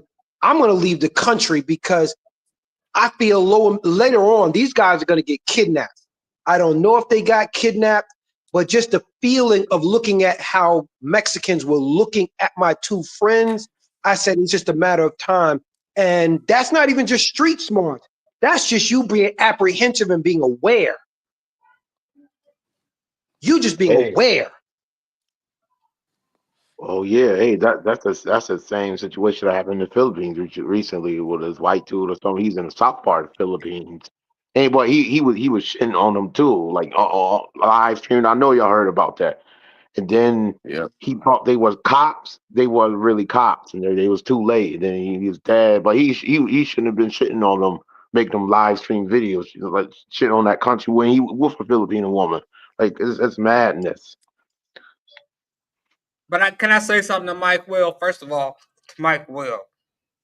First of all, um, as far as alcoholic, and I was snorting coke, never. When that first happened, never, never, never. I do drink. So fucking what? Everybody drinks. I like to party. But but no, I was never under the influence like that. Yeah, I was drunk. Well, I guess it's under the influence. But you guys just don't understand what's happening. You guys hear all these stories and you guys just think, oh, well, he was just caught off guard. He doesn't know what he's doing. Maybe he had one too many drinks. Man, I'm telling you, these women are way more slicker than that. You can have one beer. You can have, like I said, when that happened to me, it didn't even come. They didn't even put nothing in my drink. They put something in my Coke that I bought from McDonald's, a Coca-Cola. You guys are acting like, oh, he's no. If they want to get you, they can get you. If you have a water, you don't even want to drink. Let's say you have two girls, whatever the place may be, whatever. You have two, bring one girl because they work in teams. They always like to work in teams. Okay, I don't drink. Okay, I have a water. You talking to one girl, another girl comes in and puts something in your drink. You're out. You're done. It's over, son. Mm. Then what do you say? Then what do you say? This is what these people don't understand. This is what I'm trying to educate the future passport bros. Because you really don't know what's going on around you. You really have no clue. Oh, that never happened to me. Oh, I'm so careful. I remember it was like a couple of years ago. I don't know, somebody infiltrated his computer, took all his crypto. He was robbed for like 15,000. I've never had it that bad, but I did And have it. But you guys have no clue. You guys have not experienced the real world like I have. That's all I'm just trying to tell you. And I'm gonna leave it like that. I ain't gonna say nothing more about yeah, a You woman know what stick the together problem? more. Yeah, you know what the problem is? A lot of these guys don't really pay attention to what women they're around. Like majority of women around this world selling their bodies, working in the bar, whatever in these third world countries, they're ruthless. They're on their last straw. That's a last straw job, you know? A lot of these women are in debt. I was just watching a Thailand video. They were kind of explaining how most of these bar girls, they don't want to do this. The massage girls, they don't want to, they're in debt, you know?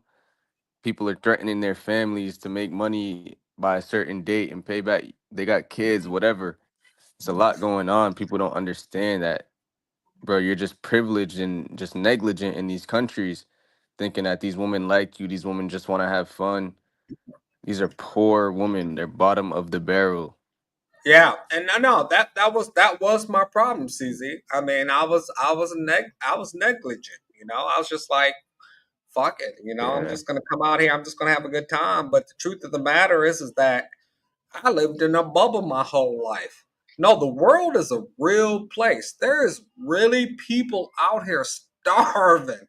There's people really out here trying to make a living. I'm just out here traveling the world like lottie dottie. We likes to party. Oh well. Well, Ceezy and I can basically attest to this because I lived in Bangkok for 1 year, and he's probably lived in Phuket a lot longer. Um, there is a lot of poverty there, and I have heard a lot of young women going into debt. We don't know the reasons why. It's not really our business to know the reasons why, but a lot of these women, young women, are in these plazas like a Nana Plaza or, a walking street. I don't think that they're there solely because they're lazy and they just don't want a job. Some are, but a lot of these girls owe debt And if they don't pay off that debt, basically, like Ceezy said, yo, they got people threatening their families. And these girls, they're very, very family orientated. They, for some reason, feel like if their father, who basically, he didn't have to be the greatest man, but if their father got sick, they'd go out and sell their box just for his Mm-hmm. medicine. They'd go out and Damn. sell their box, just to help their parents. And I'm scratching my head like, hold up, how old is your parents? And they're like, oh, they're 40. I'm like, what? 40 years old? They're still young enough to work. And these young people think, no, I have to take care of my family. I'm not knocking their reasons why. I'm just simply saying that they will do anything and everything as much as they possibly can, and then they get wrapped up into that life, and it's too late for them. And Yep. who knows what they're willing to do to be able to get money from you? Because again, that's why I asked you that question. How did you get drugged when I walk around just like Ceezy alone? I don't have friends that basically could travel around with me, 3 or 4 times a year. So I'm like, no one's ever tried to, approach me and drug me. No, I know I'm not basically, that big. I got He-Man muscles, but why has no one ever tried to approach me or take advantage of me? Well, like I said, this happened to me the first time that I traveled by myself out of country, out of Tennessee.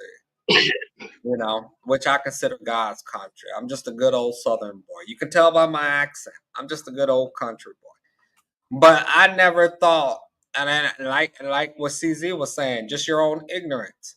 I had no idea how the real world works.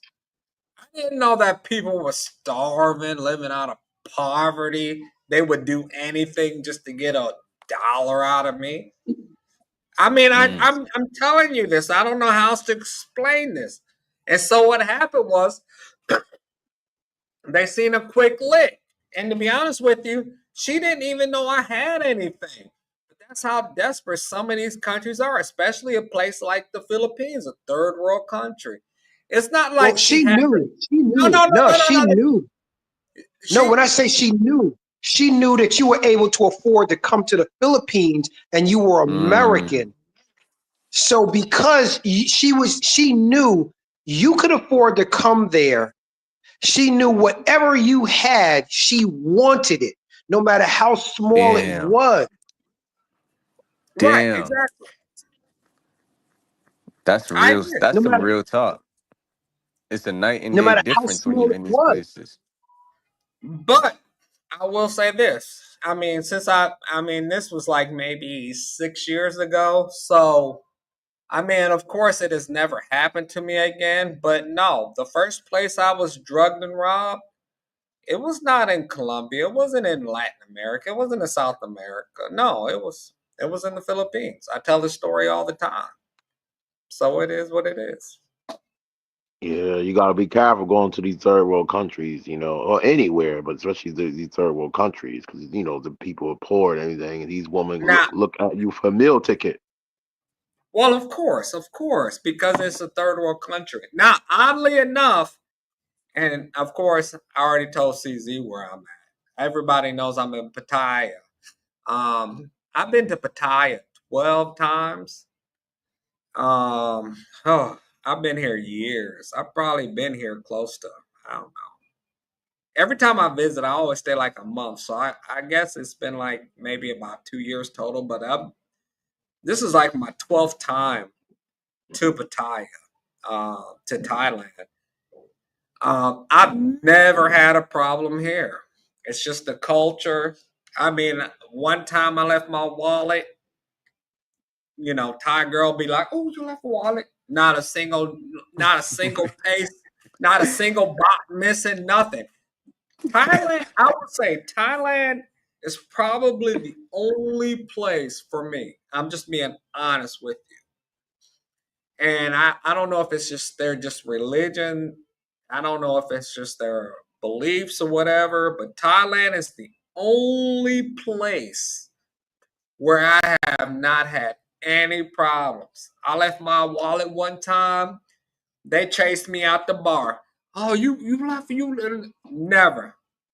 They never. Now I do hear some stories as far as lady boys doing some bullshit or whatever, but I don't mess with lady boys. Or at least I don't mess with lady boys if I don't know about it. Anyway, that's a different story. That's neither here nor there. But I've never had a problem in Thailand. They look out for me, and that's why I got to give Thailand props. But the Philippines, I mean, just the poverty alone, the Philippines is ruthless. They're way beyond ruthless. I can't tell you how many times I've been robbed in the Philippines. I know for sure I got robbed once when I first got there. I went home. I went back to the States. I had to recover. It was the biggest shock of my life. It took me a year to come back. Then I think I got like 2 phones stolen. I got my laptop stolen. Um, Was this all in Angeles City? yeah, all in Angeles City. All in Angeles City. Philippines is ruthless. People don't.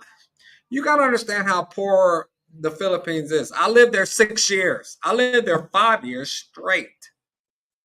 I know this country very well. I know Thailand very well. I know most of these places that everybody is talking about very well. In and out. I'm not joking. I'm like CZ. I'm like CZ. No, I'm the real deal. No, we out here in these streets. I just don't really put myself out there like that. But no, we out here. We out here. And trust me, I would it would be hard pressed to find anybody, even in this chat room, that has more experience than me. I promise you, you would be hard pressed. And I don't even care what country you've been to. Like you say, you've been to Europe. Guess what? I was already there. You would be hard pressed to find somebody in this room that has more experience than me in any of the countries you talk about. I'm just being honest. And I'm going to leave it like that. I don't even want to talk about it no more. Yeah, I'm gonna go to Europe again. Europe, like I haven't been to Europe yet, but I'm trying to go like Greece, Albania, somewhere, or maybe even Spain or something. I would like go to Thailand too. Thailand is not bad. But like I said, you have to be careful with Thailand because Thailand got some lady boys and you don't even know that they're lady boys. Oh, never mind then. Never mind about Thailand. Whoa. I'm just being honest. CZ, am I telling the truth, CZ? Yeah, Am I yeah, telling yeah. Yeah, I believe you. I believe you, bro. I heard a lot of these stories about the lady boys and everything. Is they say you can't be drunk either. If you be drunk, and because some guy said he was No, like it don't drunk even and have to be drunk. No, these ladies have full blown surgery. You would not be able to tell a lot of these um lady boys from regular just men. I mean women. I promise you, you cannot tell. I yeah, that's promise you, scary. you can't. Philippines got lady boys too. That's scary. Yeah, but the Philippine lady boys, you can tell they're lady boys. The Philippines does not have the well, first of all, Filipinos do not have the money to like transition to like Yeah, the looking same like here. true ladies like in the Thailand. You understand what I'm saying, CZ? CZ, do you Yeah. understand what I'm talking about? No, I feel you, but I don't know. I don't be around lady boys, I'm gonna be honest. I don't really know too much about them. Oh, but that's what I'm saying. They can be so tricky. You won't even know that they're around you, but they're around you. But a Yeah. lot of these lady boys, to be honest with you, there's not even many lady boys anymore. They have the full procedure. They have the full everything now. So I mean, I mean, I guess according to definition, they're just full-fledged women. You won't even see them. They just did the whole operation and everything. I mean, it just is what it is.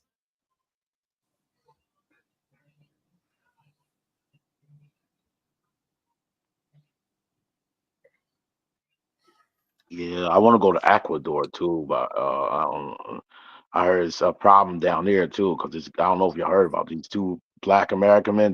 They got framed down in Ecuador and they was locked up for 5 years and then they got out of jail, got out released last year in Ecuador, framed by an indigenous family who was working for them. I'm like, whoa, you gotta man. That's wrong. Wait, what did they get framed for though? They they got framed for murder and everything, by this indigenous family who was working for them because the authorities knocked on their door at what 1 o'clock in the morning, and they said they told them they found the bodies behind one of their houses. They built, because they bought 100 acres of land. They had 4 houses on it. They found the guns. They got set up by that family in Ecuador. I'm surprised y'all didn't hear about it. And they got released last year. Their names Rocha and Ron Stevenson. Yeah, they came back to the States. They've been locked up there since 2017, like framed. I'm like, whoa, I'm glad I don't know about Ecuador then. Sin City, what's the vibes? What's up with it, boy? What's up with y'all out here, man? Ladies and What's gentlemen, going I on, ain't man? City, man. What's up, Bronx man? Live, Global Ceezy. What's up with y'all over here? Just saying what up, though. Yeah, we was just talking about like overseas getting robbed by women, dudes thinking that prostitutes and stuff is quality women and bar girls. And basically the topic of black men going overseas and you're kind of a stigma, you know? Got you. Gotcha. Anybody basically who don't understand how serious, you know, people are being fooled in Asia, I'm going to open up my camera and I'm going to play a video for you so you can really see the dynamics of how scary it is, because lady boys do exist, but I'm about to show you something that's going to blow your mind.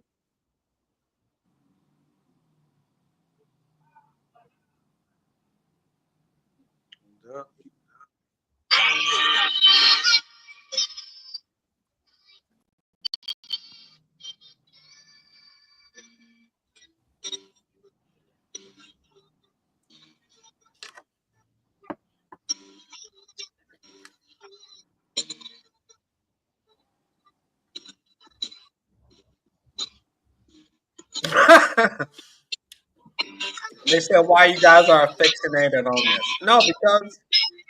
No, it's true. In Thailand, sometimes you What cannot the tell the fuck? difference. You cannot tell the difference. I promise you, you cannot tell the difference. What the You, and they don't have dicks either. I'm talking about most of these women. They get the full transformation. You really cannot tell. It's impossible.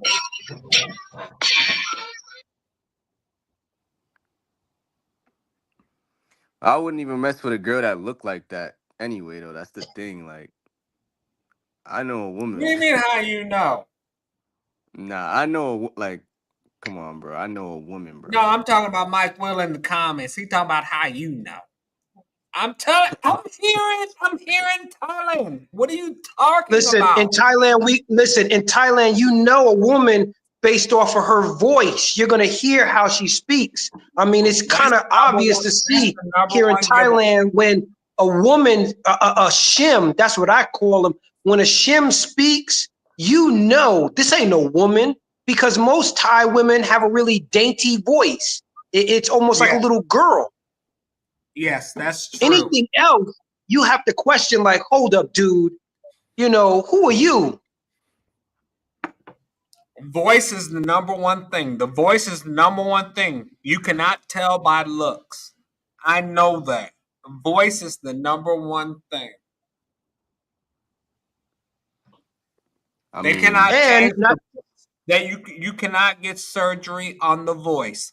The voice is the number one thing. I promise you. and not to mention you can look at certain features. Most Thai women are not very tall.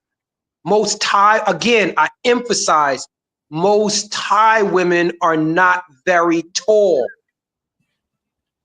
Thai women are not very tall. So when you start seeing somebody who's 5'8", 5'9", 5'10", you have to question yourself, is this really, the real deal Holyfield? Or is this someone who's a transformer? I think dudes just lack emotional intelligence anyway. Cause how do you not know how a female like her energy feel? I know a man's energy, bruh. You too? you, you too? I know a man's energy as well. I think dudes be out here just blinded by lust to the point where it's like, nigga, you ready to fuck on a you ready to fuck on a man. Niggas be so on. Nah, bro. You've been here just as long as I have.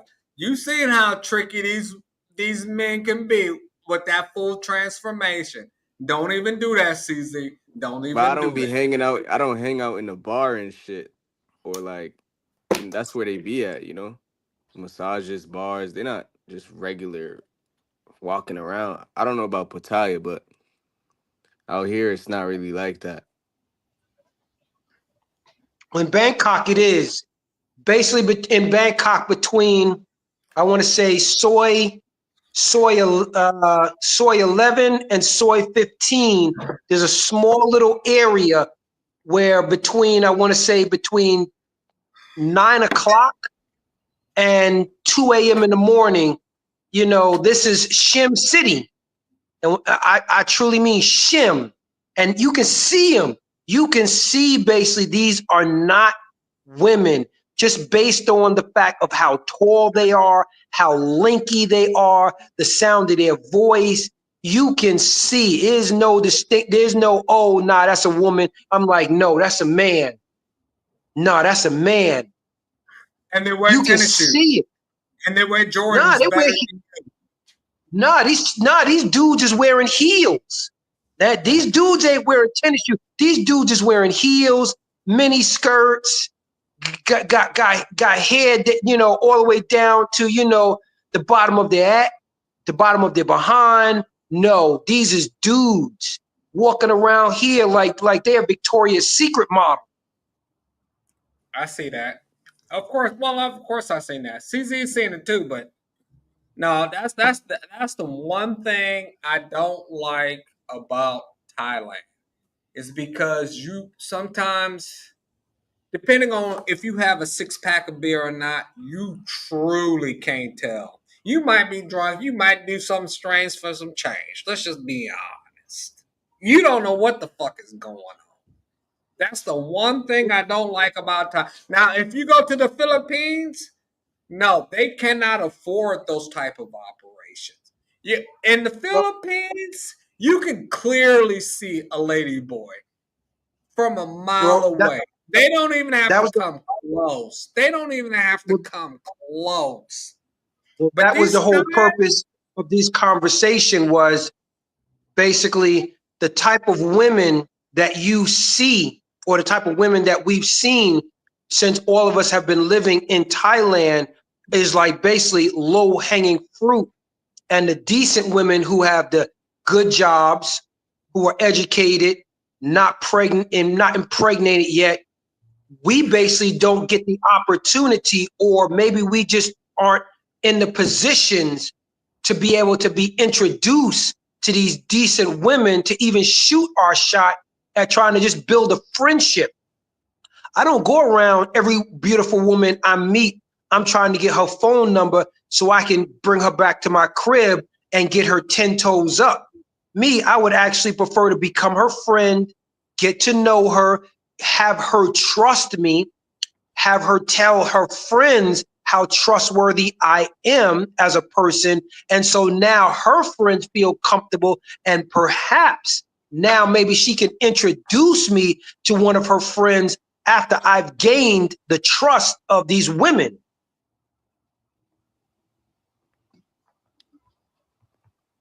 Sin City, what you think about that? Like, do you think most dudes is messing with low hanging fruit when they get to these places and they're kind of oblivious to how regular women work? I mean, I just believe, man, let people live their lives how they see fit. You got different travelers, you got different people that are into different things. And so, with that, I say let people live their lives. I don't think there is a right or a wrong answer. I try, I don't look down upon someone that would, for example, as you're stating, low hanging fruit. I don't look down upon somebody that's like, yo, I'm trying to get out here. I'm only out here for like 2 or 3 weeks. I mean, I'm trying to slam dunk as many Jan Stammies as possible. I don't look down upon that. If that's what you into, that's what you do. If you out there and you live out there in said country and you're looking for a Jan Stammy to hang out with, kick it with, and she degular, I don't look down upon that either. I just believe that it seems like sometimes we pocket watch and we're too invested in what other people are doing than just focusing on what we do. And then, what I mean? And, what I mean? Making sure to keep that energy around us if that's what you want to project. That's what I say. I think that's a great point. Like you said, everybody's doing a different thing. Everybody's on their own path. So yeah, you are right about that, bro. Like, I feel like you should just find your tribe, find what you want out here, and stick to it. You know. I Yeah. don't pocket watch. I'm fine where I'm at. I'm fine where I am, but no, I mean it's true. No, in Thailand, if somebody's a little bit too friendly with you as far as these women are concerned, you better question that shit right off top. You need to just get it out the way and just ask them, because I mean it just doesn't make sense to me. It's not logical. What are you talking about? Because I'm not. You talking about just regular chicks? Is that what you're talking about? Regular to pros? Is that what you're talking about? Yeah, in Thailand. Yeah, in Thailand. I mean, I don't Are even you think. in Thailand? Are you in Thailand? I don't think it has. I don't really think it has anything to do with Thailand. I think that's just worldwide. It's nothing to do with the region. I mean, No, we're talking about lady boys. We're talking about lady oh boys. y'all can skip me on that conversation. When y'all come back to regular women and other shit, okay, cool. But lady boys, I'll skip that conversation.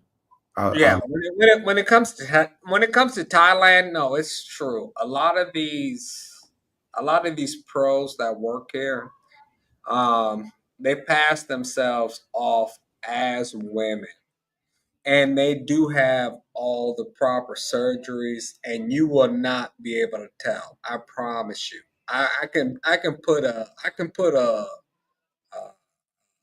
transgender versus a female. You would not be able to tell. I promise you. That's how it is in Thailand. Ceezy, am I lying? Ceezy, am I lying? Bro, I've never experienced. I don't know. I've never been What do you fooled, bro. mean you I ain't don't gonna know? lie. You've been there just as long as I have. What do you mean you don't know? Well, I'm I don't interested to know. know why are we investing so much time in talking about lady boys? I don't get it. I don't I understand. don't know, but I want to comment on what you did Look, say about living your life. You're I don't. right. You're right. I mean, I have no right to like look down upon anyone for choosing to pay for play. It's that choice. I mean, I get it because while I live in Thailand, the mentality of women display that this is now the norm. This is acceptable when, as you know, before this panel started, and as Ceezy well knows, yo, I went to school for banking, law, and financing. Yo, I know how to create money. I don't have to work for it. So when a woman, from like who's pretending to be all that in a fat bag of chips with the dip is looking down upon someone who's smarter than 6 or 7 people in a room, I have to question, where does she get this mentality from? Why does she keep thinking that just because the color of my skin is dark, that she thinks she's better than me simply because somebody else was making her feel like her box is worth that, and everyone else should fall in line and do the same thing that the other 5 or 6 dudes did.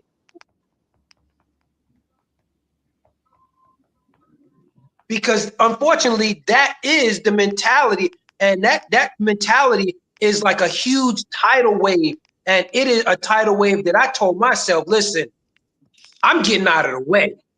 The hell with trying to swim with it, trying to go with it. I don't go along to get along. I'm just getting out of the way. Period. Yeah, I agree. I feel like you gotta find your tribe, and the more experience you get, you might have less options because you're not messing with the like the 2 day guy, females, the guy that's coming here for a week. You don't mess with those girls no more when you in these certain places, and that's why the same type of dudes is getting drugged. That's why the same crowd of men is getting finessed.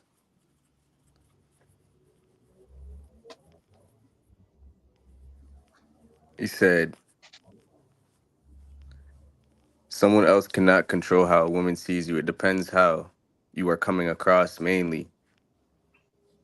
So you're saying other black men don't affect your how you're seen in the country? I I think you're think both they right. do. I think they do because as long as you've been here, you may have heard other Africans talk about how Thai people have seen them, and then you may have actually been mistaken as an African one day. I'm not saying I'm not saying I know for sure you have or you haven't, but this is what other Thai people have told me, that, oh, we don't differentiate.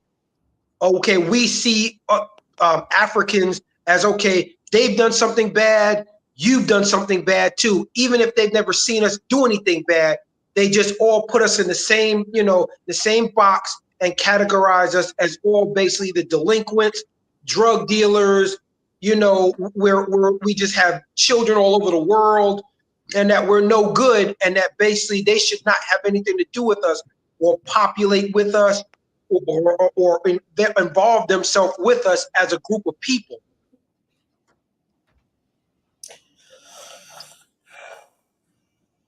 Nah, I agree. Like in these places where it's common with foreigners, it's probably less like that. But when you really get into the real world of this country, of these places, you kind of see that there's a little unspoken, hindrance when you're trying to step outside the box a little bit and not just be in the party areas, not just just mess with women and stuff every day, and you kind of want something serious You or be actually have to taken put your seriously. best two for, yeah, you have to actually be better than their people and better than a white guy, simply because you've already got a stigmatism on you and you didn't even do nothing. Simply because maybe someone from Africa came over here, is selling drugs, and maybe they made a bad reputation for people of color. And so now we're all grouped as bad people. Yeah, definitely agree. But I do agree with somebody in the comments. They said they'll notice that you move differently, and that is very common. I'm gonna make a video about that next. How they'll kind of treat you differently, and they'll tell you like, "Yo, most black people are ugly. Most black people are this, that, and you different." And it's like a backhanded compliment sometimes, cause it's like, damn, that's kind of fucked up to say.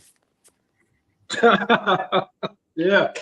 How do you say you're different when when you look at the next black man, you're like, I look just like him. I mean, I'm tall like him. I'm brown like him.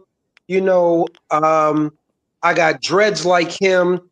how is it that basically I'm so different? And he said you have to move like you don't care what they think. Need to stop believing in open reputations. Yeah, I do agree with that. You have to not care what people think out here. Like that's when I get the most treatment, when I just move like I don't give a fuck what nobody thinks. But I don't give a fuck if nobody's scared of me because I'm black. If nobody thinks I'm a gangster or whatever. When I move like that, I get the best treatment, and it's kind of ironic because a lot of dudes come out here and they think, yo, you got to be this type of black guy. I got to act like a high earner. I got to dress in a suit. I got to just be somebody I'm not. And they still don't get respect for that. They just attract Right. people that like them Superficial superficially, you know? people. Yes, Yeah. you will. As I said, living in Bangkok, I have somebody, he's Thai, but he was born in America. So he knows a lot of basically like these, I want to call them Bangkok invaders, a lot of producers, a lot of DJs. And he'll bring me to these parties. And I see just how when I was going there by myself, and now how when he brings me there, how people are like looking at me. And I'm not starstruck. I'm not, oh, how you doing? Can I get a photograph with you? And I've met a lot of people with him.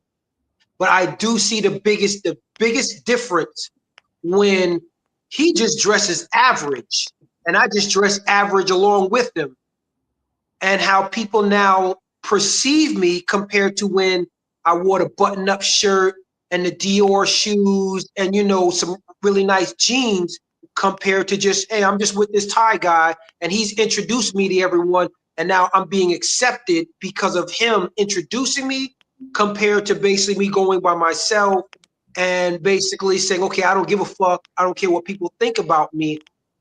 It's completely different, because I didn't give a shit either of how people perceived me, but I did recognize how when I was being introduced, it's different.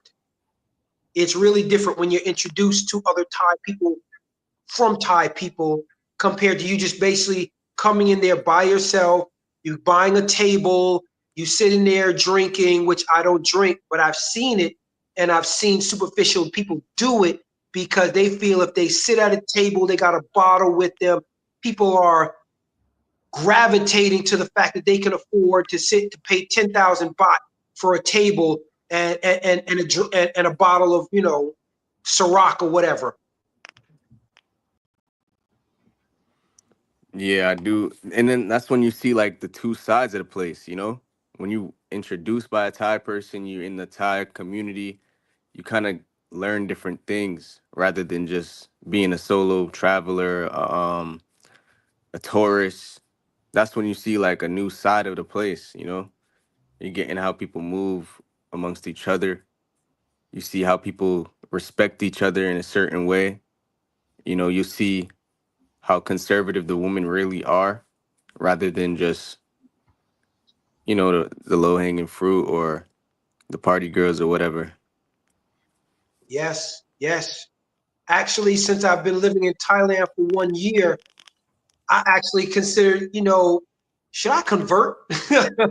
Should I convert to Islam, just to get an opportunity? I'm just joking, but I recognize that most of the Muslim Thais that are there are really educated.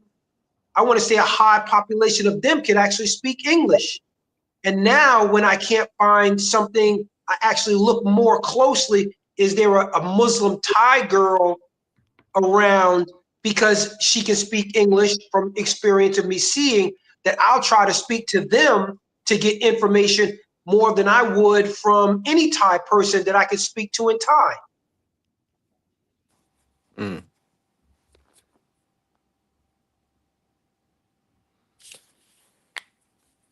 Yeah, I do agree, man. Like, there is different sides to the coin based on how people see you. Like, it's not just like a black rule, like, yo, we don't like black people. It's kind of like a stereotype and a grouping thing. Sin City, where you at right now? Shit, I'm in Cincinnati. But you planning on going back to Latin America? I'm assuming. I got some things in motion. I got some things in motion. Got some things in motion. I just made a big announcement on New Year's. So shit, I'm on the way. Shit, so about to be out in Brazil soon. Be out there for a little while. Then I'm gonna skate over to. I'll be out there by y'all real soon. The City Boy That's what's up. Committee will That's be out what's there up. real soon. So yeah, then I'll be out there. Then we'll see where I go next after that. But I'm going. Yeah, I just made my announcement on the first that I was going expat. So I only got like maybe a week or two here, maybe 3, maybe 4, and then I'm out. Goes Sensei, you falo a língua português? un poco, Um pouco, um pouco. un poco, un poco.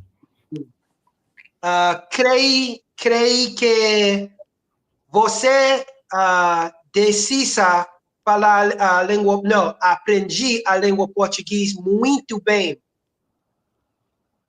I know what you just said, but what you ask, you asking me?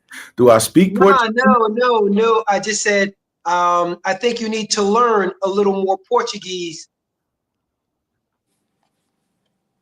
Aprendi instead of saying aprender. Aprendi a língua português muito bem. It's not saying muy, it's muito bem. It's like much better. Gotcha.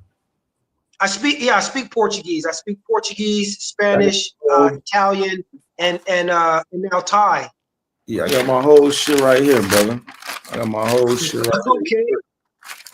Do Okay. more less. You know my motto. We don't talk. We show. So I got all my shit right here. You see this? I study this 2 hours a day. 2 hours a day. I put in work at least 2 hours a day. Excellent. Um, Excellent. It'll pay off. It'll pay off. we working though. We working. So we studying. We working. So yeah, we study and working. By the time I get there, you know what I'm saying, I'll be able to catch on a lot quicker. That I'll be more immersed in the actual culture itself, and I'll be hearing it on a day-to-day basis. But until then, I study at least 2 hours a day. I just got done studying before I fly. Are you listening to it daily so that you can, like, when I was younger, listening to Spanish, it wasn't easy to like conjugate everything as quickly as possible. Now, I'm older, it's quickly to conjugate the words faster to get the understanding, because our interpretation of what we think they're saying may have 2 or 3 different meanings, where you may have to ask, posso te fazer uma pergunta? Which I can say that in Spanish, puedo hacerte una pregunta. I'm saying the exact same thing, but in Portuguese, posso te fazer uma pergunta. Can I ask you a question? Por favor, faz favor me favor, which is like, do me a favor, repite que dice. It's not dice, it's dice, because the D is actually like a G.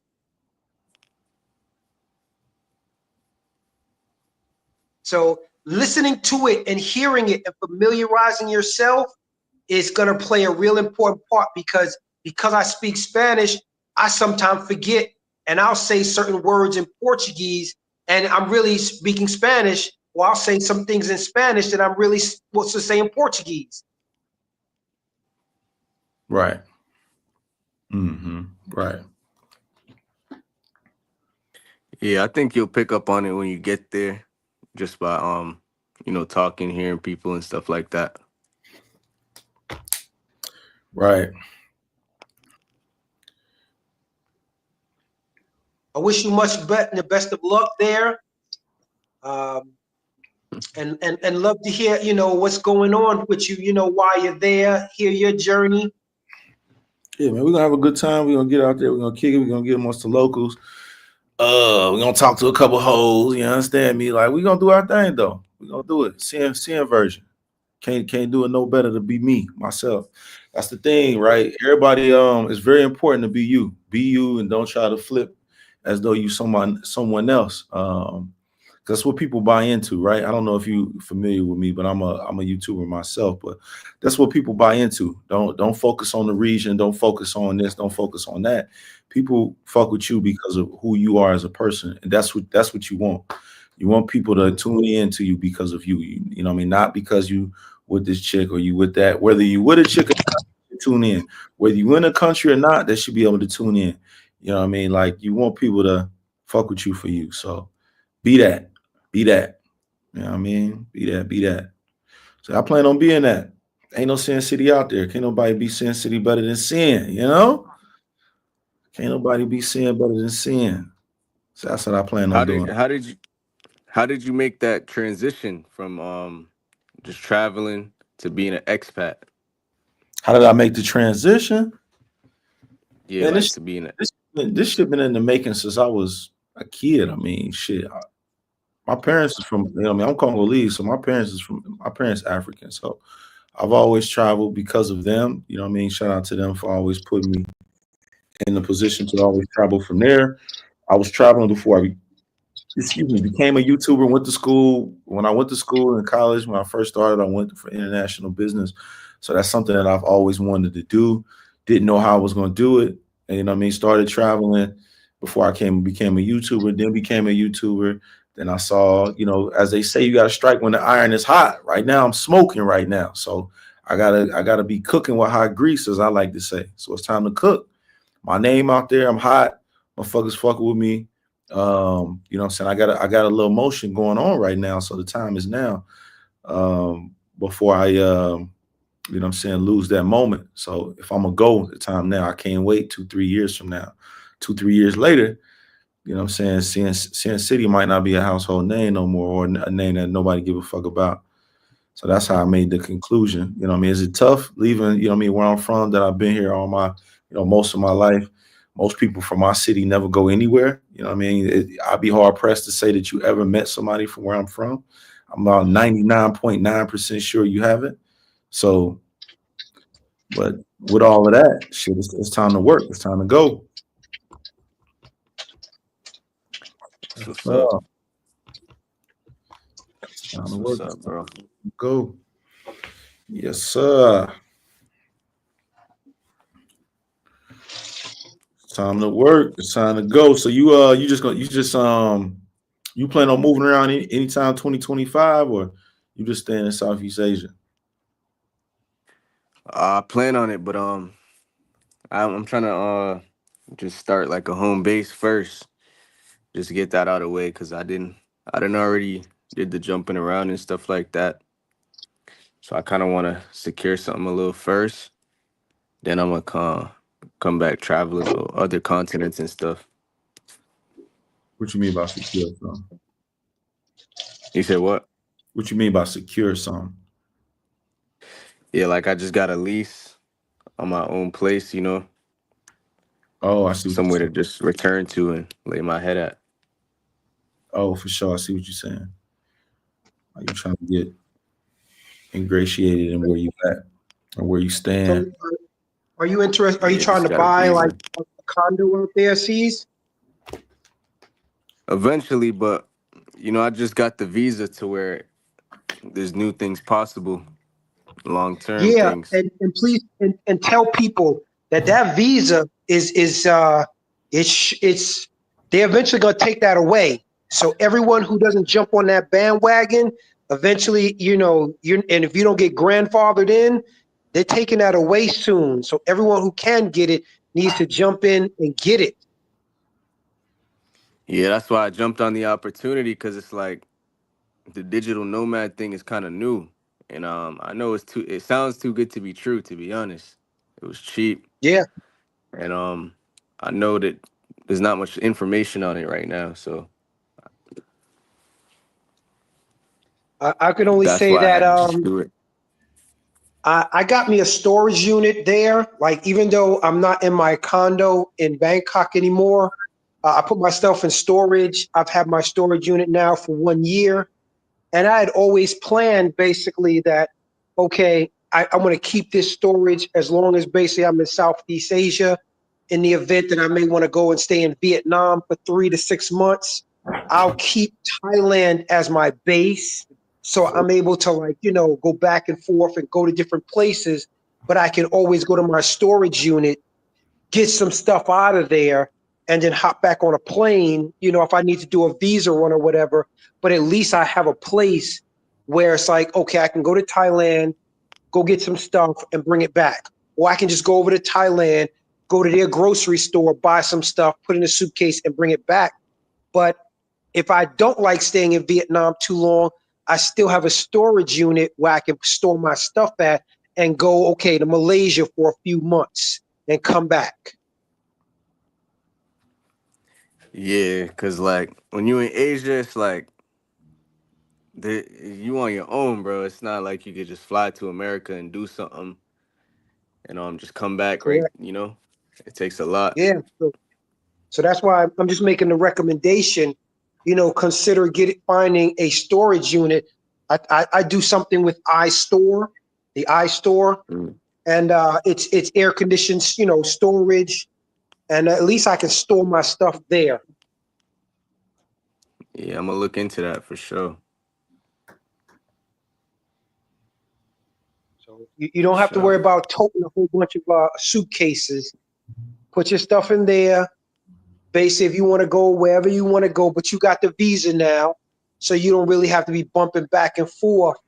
I'm considering doing the visa, but I'm also considering opening up a little business in Thailand with a Thai friend of mine's, and we're just going to see how that works. Maybe I'll open it up, but I won't stay there. I won't stay How there. much did you pay for the storage unit? About 9,000 baht a month. Mm. It's those little small refrigerators. I want to say it's about 3 of those small refrigerators deep. It's Okay. 3 of those small refrigerators deep, and if you had to lay the small refrigerator on its side, that's how wide it is. Okay, so it's That's how basically the wide price it of is. like a little apartment. Yeah, Okay. it's 9,000 baht. But the thing is this, it's air conditioned. You can go in there 24 hours a day. So if Yeah, instead of being worried about, go ahead. it is a little pricey for that space, but I mean, it depends what you're You doing. don't have you don't have to worry about your clothes getting molded from heat. You don't have Yeah, to that's worry true. about, you don't have to worry about mice, what's the names? It's air conditioned, it's sealed off. You don't have to worry about things getting bad because, like if you had to put electronics in there, you don't have to worry about, corrosion, anything like that. Because these are questions that I asked before I got, this storage unit. You don't have to worry about those things. If you had food in there, like canned food or whatever, I got food in my what's the name. I don't have to worry about it going bad because of it's in an air conditioned environment. So when I come back, maybe Yeah, at the end of February, it's still good. that's for sure. That's for sure. It's about to be a good year though. Everybody got new travel plans, new information. Sin City about to go take on the road. We excited for that content as well. This your first time in Brazil? Nah, I've been everywhere. I did everything before I even started becoming a YouTuber. So the only continent I ain't been to is Australia. Mm. So yeah, I've been everywhere. Have you been to Georgia? Well, I haven't been to Georgia, no. Okay, that's one of those places that's on my list of going to. Georgia, Croatia, and there's one more place in Europe that I haven't been to. But the YouTube channel that I saw, the guy said that women over there, and I know I saved it. Women love us over there. They love us. The problem is the guys, they're willing to fight. So if you go into a club, women are actually trying to dance with you. They're actually trying to enjoy your company, and there are guys that will walk up to you and they'll try to basically dance in between you two to break you and this other lady up from getting better acquainted. Mm. Yeah, I've been through that. That happens a lot of places. I ain't gonna lie. I think it's something, I'm not sure. It could be in Kazakhstan. I think they were saying. I Oh, think it you was in talking about Flight Kazakhstan. Madness? Yeah, you talking about Yeah, them Bison? I call that nigga in Bison, man. You was listening to them Bison, weren't you? And Bison told you, possibly. Perhaps the I have street. to go and find the video again. But yeah, Yeah, dude went out to some places. He was just him and his homeboy, and it was like, yo, every time these girls tried to talk to him, yeah. dudes would get in between them. It's like, God damn. That's the Street Fighter nigga with the dumbass hats. Yeah, I know you talking about. Okay. He said that. Stupid ass hats he be wearing. Yeah, no, I know you talking about though. I don't know. I mean, but yeah, not as far as places. You got a YouTube channel? No, I don't have a YouTube channel. I'm not technologically savvy. I'm just savvy in the law. That's it.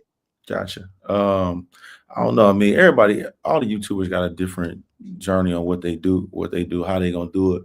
I don't see shit. Croatia is places like that they ain't on the list. They definitely ain't on the list 2025. I need to I'm probably gonna go places where it's, you know what I mean, where the stove is hot so I can keep cooking. You know what I mean? Places that's kind of in the algorithm per se, just speaking YouTube talk. Uh, Okay. but yeah, um, what'd you say? Well, I mean, a lot of people, no, I'll say a lot of black men who travel to Germany know that Germans love us. So if a place like Hamburg, Germany is not on, your list of places, but you're going to get a lot of love from those women Well, compared to go ahead. if you just had to like go to Brazil, where yes, this is a YouTube hotspot for people to like see you. But if you had to go to Germany, it could be a hot spot if you made it a hot spot simply because of your presence being out there and the love that you would attract or get from German women who are not going to sit there and say, oh, I don't want a black guy. I don't, I'm not interested in talking to you. We get love from over there in Europe. We do get it, but it may not be a hot spot for YouTubers. Well, you gotta make a very conscious effort to think if that's the right calculated risk to take. If you plan on doing that, especially if you plan on doing that and you don't have and you're making YouTube one of your main sources of revenue, you got to make a conscious, you know what I mean? You kind of got to think about that, right? If you're making a calculated risk, the probability is much higher for you to go to Brazil and make content and it hit the algorithm and get views than it is to go to Germany. Because I don't know no brothers in the travel space that went to Germany that's hitting like that. Okay.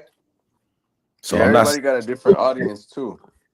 right. You're right, and I'm not saying that you can't hit, but I'm just saying probability wise and just thinking if you're trying to keep the stove hot, you know what I mean. Well, you gonna go somewhere and make it where you got to actually sit there and make a fire, or you gonna go somewhere where the fire it's already a fire started already.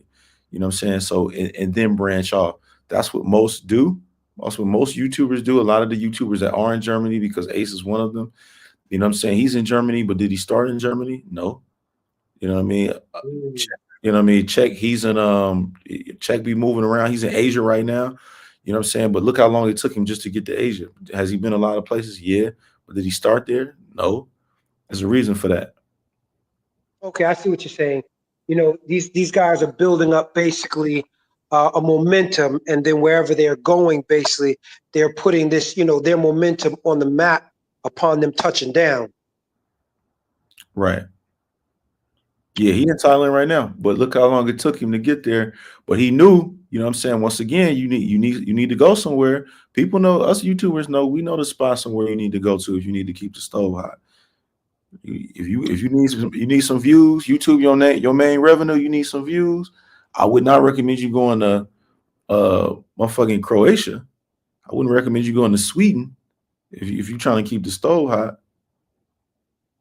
Yes, but you would know as well as I do by mentioning Sweden that chicks out there are basically with brothers, and we're talking about chicks who are what 5'11", 6 feet tall with black men.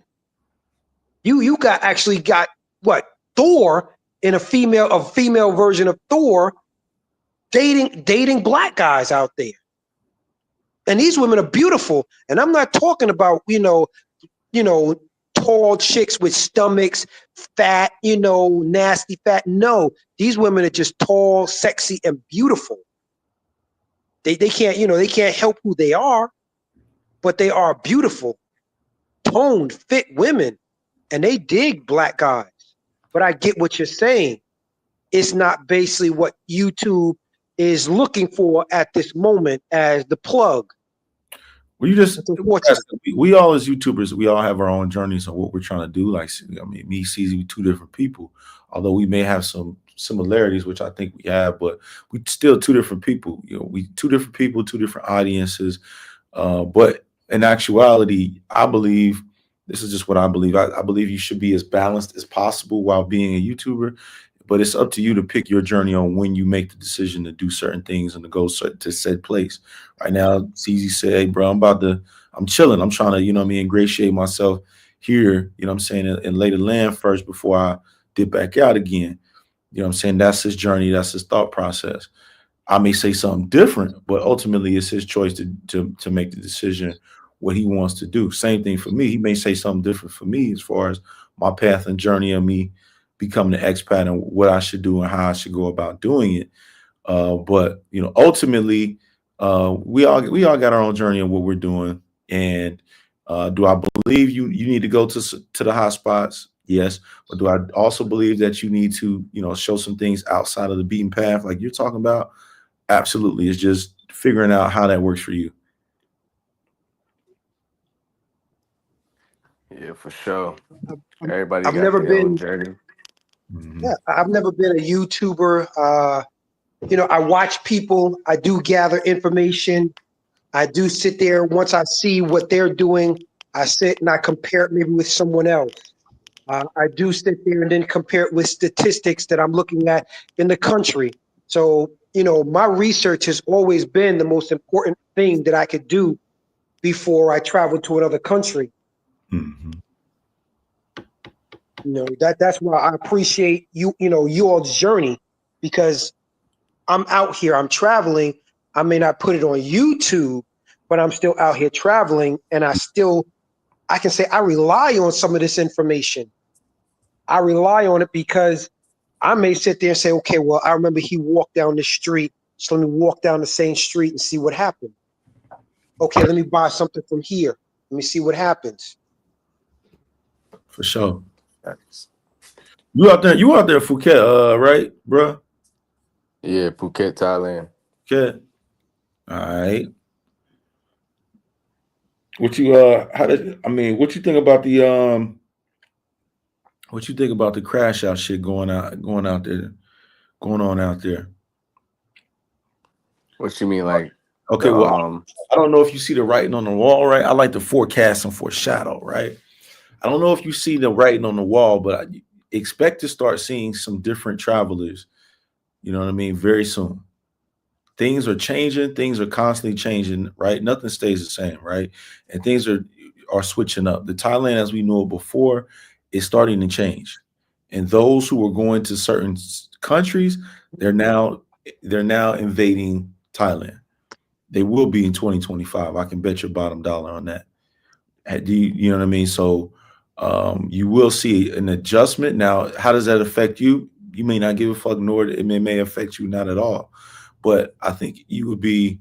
I don't think you'll be. I think you would be a fool to say that you wouldn't. You haven't seen it. You haven't seen some changes, or you may not see what I'm talking about, because it's about to start switching up here 24 and 25, and not just in Pattaya or Bangkok, but also in Phuket too as well. Now I think that'll be a little bit more. I think you'll be okay for the most part because I think brothers are going to get stuck in Bangkok and Pattaya, so they won't even get a chance to even get out there. So for the most part, you should be good. But there's a new traveler that is evading the land. Can you describe No, I think how this traveler, what it I'm looks like? I'm, I'm, Yeah, speaking, I'm speaking cryptically. I mean, I I'm understand that. cryptic message when I'm speaking, but if you listen to the undertones, then you can understand what I'm saying. But there's going to be a different traveler that's going to be there. I think the chat no, I think pretty. it's been happening though. Like I think it's been happening for the last like 2 years. But Yeah, like I said, I found my own space. I found my own like operation to where it's like I can kind of control what's around me, being in Phuket rather than a Bangkok or Pattaya. mhm. So it's kind of like not really my concern, you know. And Phuket, yeah. If you were somewhere else, then I'd say you would. That still don't have to be your concern. You ain't, you know what I mean. But like you said, you're still in control of what you put around you and what you do. But you know what I mean. It'll be a much harder for you to turn a blind eye to it. But in Phuket, you find Yeah, and Bangkok. I noticed that when I go to Pattaya, like But people treat like the local people treat us different because of like maybe stigmas, maybe what's going on social media. Black dudes fighting in the club. So I don't really like Pattaya for that reason. Just how people look at me with a kind of a prejudice. for sure. Well, how come they're not looking at the same white people who are strong arming police officers in Phuket and taking their guns? and, and, Yeah. and, and, these dudes is MMA and police officers weekly running police barricades every week. Every Every week. day. There's I some, watch the news every day. It's every day, bro. but when we do something, we pop off. Oh my God. Oh my God. We're Godzilla, Yeah. but all these other white people, they're who are they? They're the Care Bears. When they do something, it's so cute. Oh, it's okay, it's all right. Yeah, that's why I like Phuket. It's like I slip under the radar a little bit, but stand out at the same time because there's not many black people here, not many just negative connotations around being black compared to Bangkok. Yeah. We gonna get that shit regardless, though. No matter where we go, we get that shit here in the States.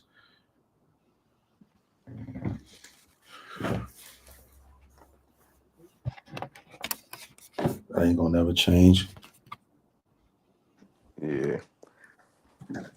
But I think that just not giving a fuck, being an individual is the best thing you could do.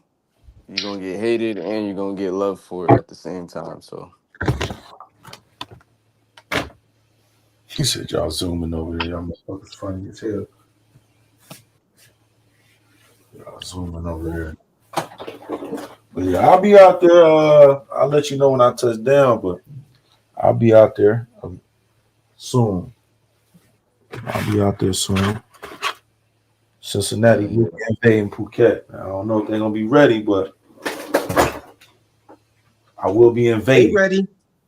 Oh, they ready. They ain't seeing it. They They ain't ready.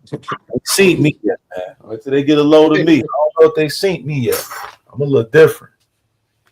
I'm a little different. Okay. I'm a little different, man. I'm gonna bring that boss town out of Ceezy. Watch. I'm gonna bring back the boss town. Bring back the Mattapan, Dorchester. I'm taking it back to that when I get out there, boy. Just wait till they get a Yeah. load of me. Yeah. Yeah, I'm a little wild. I ain't gonna hold you. Like I'm a wild young OG. Wild OG. No, for real, I ain't gonna hold you. Like You gotta have some. We all. Go ahead. Go ahead. I said. I was just gonna say. We all want to, shine. We all want to look good when we go to other countries. I got my moments where, I got stuff basically I don't even wear it until it's a special event. But I also know this because of, how we are. We're going to basically shine amongst other foreigners. The Thai people, they don't even look at us like, because a lot of them, they can't even afford this stuff. I don't know if you know this, but the average salary in Thailand is like 300 to 500 baht an hour. Yeah, 300 to 500 baht an hour. So when we come out there and shine, they just look at us and be like, they'll never get it. They'll never have it. So it's like they don't even care about it. They'll, That's they'll true. never have it. Like I've walked into, I got like 3 pairs of different Louis Vuitton sneakers, Air Force Ones, and I walked into basically. I usually just wear them in the airport. And one day I actually had them on going someplace. And this girl, she just simply looked at me, okay. And she never ever complimented me. And when I walk through the airport, everyone compliments me with either I got a pair of red ones and a pair of brown Louis Vuitton Air Force Ones. I always get compliments in the airport. But in Thailand, it's like, I don't care what you have. I'll never have that, so it doesn't matter to me. That's Remember, why I like Thailand because they don't yes, want me what you too. have. And they don't care that you Colombia, have a lot of gold to rob you. yeah. Some places You all can they have a want is what you Cartier, got, bro. yeah. You can have a nice Cartier watch, rings. They'll look at you and be like, yo, I don't care about none of that. None of it. Nigga, I've been places where they want the food in your hand that you biting right now. Just But shit, bro. they Like the don't care about what you Philippines. do. But they want that Yeah, food. They smelling that chicken. it's crazy. Yeah, boy. Yeah. So just be aware, among the foreigners, you're gonna shine bright like a diamond. But with the Thai people, if you're not really around the right crowd, they really even won't even they really won't pay attention to you. And then sometimes if you are around the right people, they'll still kind of pretend like they don't see you amongst themselves because they just want to act like you really don't exist. As I said, there's places in Thailand, restaurants where these cats got Lamborghinis, and these are Thai people. They got Porsches and Lambs and Ferraris. I'm like, where, where'd you get all this? Who are you? But lo and behold, come to find out, they got millionaires out there. There's not a lot of them. Hell yeah. That's why There's people not a don't be lot. understanding. Those is the dudes that got the best pick. It's not Yes. because you're a foreigner and you're on vacation and like they got their own society. They got their own world. Just like us in And all of America, his we got yeah, our own, and you all of know, his friends, they want all of his friends. Even if they ain't got shit, because he's with them, they want them. Yup, you're right. like a black woman in America. She don't care about Bad Bunny and all these rich random white guys that own Microsoft. She want the rappers. She want the ball player. You feel me? It's more like it's more feasible. It's more relatable to them. It's not about just how much money you got. It's kind of like you're not the star player to them here. The regular girls. Correct. Correct.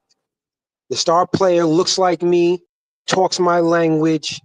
Everyone knows who he is, and and everyone's gonna respect him more than they can respect me. Yeah. Same shit Colombia, same shit Brazil, DR. Everywhere not broke. Everywhere is not poor. You feel me?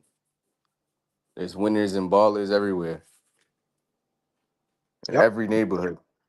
It's not even just about money. It's just about who's the most respected, who's the most sought after. Out here, Thailand, Japan, you think them girls don't like the bad boy in their class? It's the same shit everywhere. They like the dude who gets all the girls. Correct. So, it's the Thai man first, or the Asian man, whoever he may be, and then it's the white guy, and then it's us. We're third. We're third on that pecking list of people who they would consider, or we could be fourth. Who knows who, the next the next big thing is for most Thai women. I've actually heard now that, a lot of these dudes from these Arab countries are now coming over there and spending all of this Dubai money on them. They starting to say, oh, F white guys. The heck with That's how this. it is in This Phuket, bro. That's how it is out here. really? Okay. Yeah, bro. There's hella Arabs and French dudes. And Okay. I barely see white guys out here. Okay. You feel Yeah. me? But it's, Yeah. it is what it is, bro. I've only been out to Phuket 2 times. I didn't know there was that many. I know there was a lot of Russians out there. I saw some French. I saw some German. I didn't see a lot of French people, but Russians, Germans. I didn't see a lot of Arabs out there though. But I was only there for a few days. But you've been there for a minute. Yeah. Even the East Asians, like East Asians is higher on the list than a lot of Westerners too. Yes, the Chinese. Definitely the Chinese. They Chinese, are yeah, Korean. Chinese, Korean, yeah, because of their beauty standard. So that just again kicks us down. Well, no, I want to say, because I did say first the Thai man or the Asian man. So I don't know if I should put those in the same category. But we used to like coming from a deficit anyway. That's the thing. That's the beauty of it. Like once you just be yourself, if you really like just like you know somebody that doesn't really care about the setbacks, I think you will win anywhere. Just Of being course, genuine. And sometimes you I gotta didn't. act ignorant too. Like you can't just have that on your mind that, oh, they don't like black people. Sometimes you just be ignorant and just go with a clean slate. Just step out with a clean slate. You might meet somebody that you didn't expect to meet. Correct. Mhm. But even then, we also can't. We have to know the culture, because there were girls I met that they're just antisocial. That's how the Thai culture is. They're really not into talking to foreigners anyway, and I misperceived them as basically not liking blacks, and it was like, no, I'm just an introvert. Yeah, that's very true.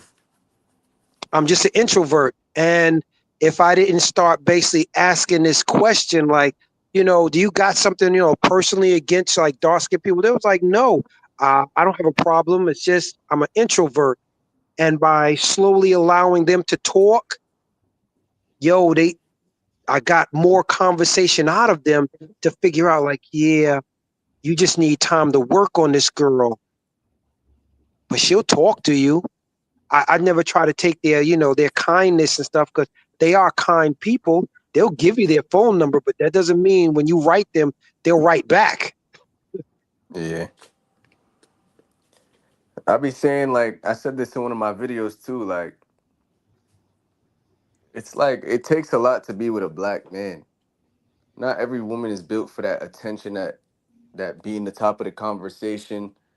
Like being a black man out here, you kind of like Will Smith. It's not easy to just, like you said, most of these women are shy. Most of these women have never been seen in public in a certain light by their family, by their friends. That's a big thing that, people face everywhere. Like, it's not easy to be with a black man for most of these interracial women. They might like you though, but they'd rather play it safe. They got their own life, they got their own social circles that they're in. We have to respect that. Or Exactly. if you feel comfortable and you feel like this person's worth the energy and the time, then have at it. Have at it.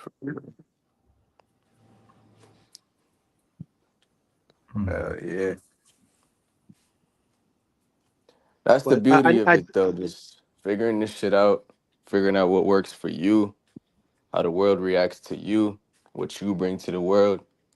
I think that's the main part of travel. yes, and then sharing your journey, sharing that Yep. journey with others, letting them understand basically your experience. Because again, at the end of the day, it's not really your opinion; it's just your experience. Everyone has an opinion, just like an asshole, but it's your experience, and no one can take that away from you. Yeah, like you said, Germany, you talking about all these places most people think is racist. But you saying that, you had good experiences there that could inspire the fire in somebody else. Correct. Because German women are they're they're like the opposite of Thai women. They will approach you. They will want to hang out with you. You could be sitting at a table by yourself. They will walk up to you and talk to you. They'll start a conversation with you. And most guys will tell you that never happens. But that happened to me in the UK a lot. So See, you know, it's about going out there and just experiencing it. Whether you expect a good return or not, I feel like you should just have no expectations when you're going into this. I definitely want to go out to Germany. No, what is next to Germany? No, Austria, Copenhagen. No, Copenhagen. Denmark. Copen. Yeah, Denmark. I definitely want to go out to Yeah. Denmark this year. Oh, you been there? No, I haven't. Denmark and Georgia, and just for like 30 days. Those are my two basically European spots I want to go to, this year. Mm. You said Australia or Austria is no free speech, Christopher. Um,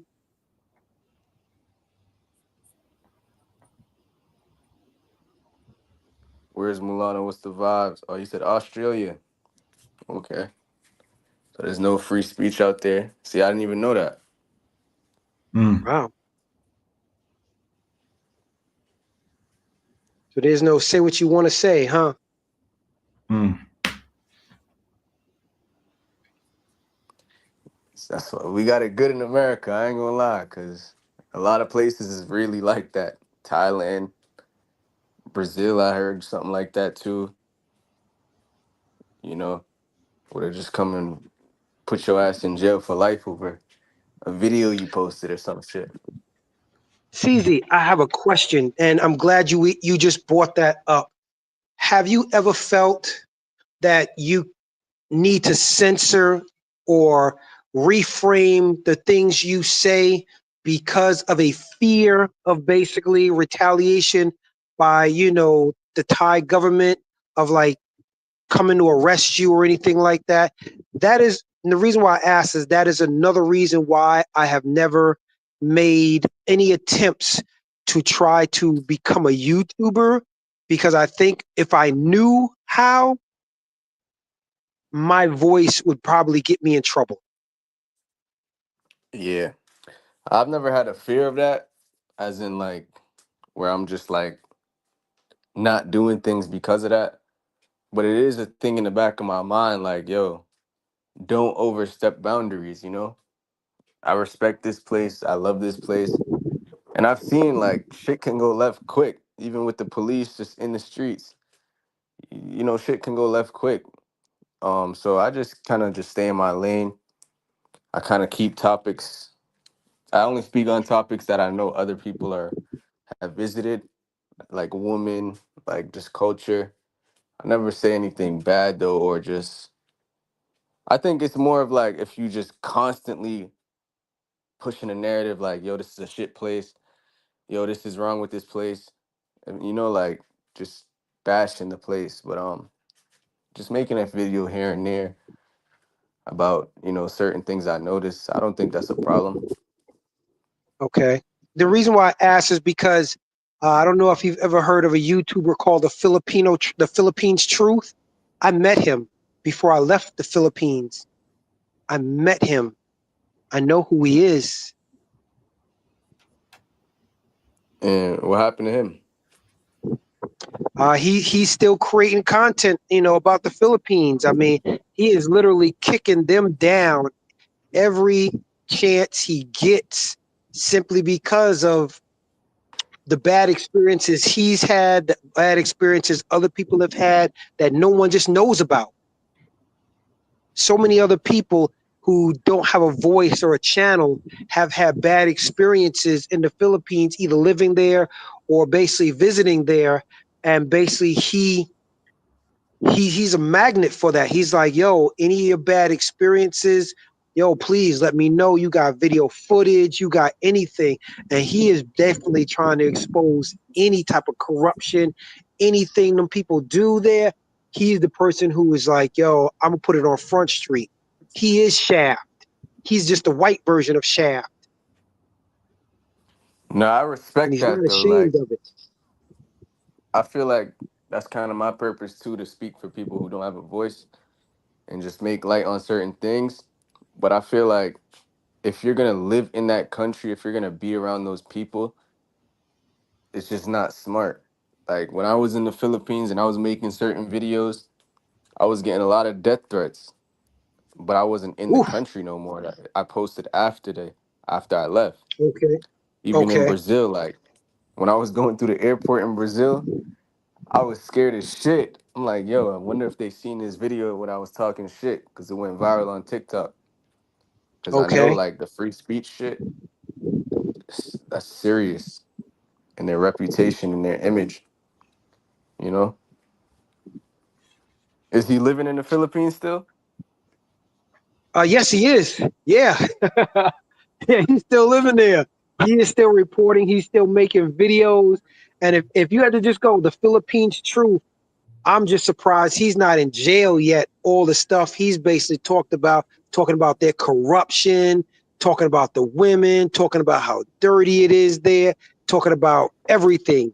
He's still living there. Somebody just got fucking dirted for that shit. Like we just talked about earlier. Somebody got put in the dirt over YouTube. I think a Okay. white guy. So yeah, that's not smart. These people will find you. Eventually. That's why I asked you, did you feel that way? Because there are times when I get text messages and certain things, and I'll be like, I feel like putting this person on blast. Fortunately, I'm not a YouTuber. I don't know all this technology. I mean, I got my little Instagram page.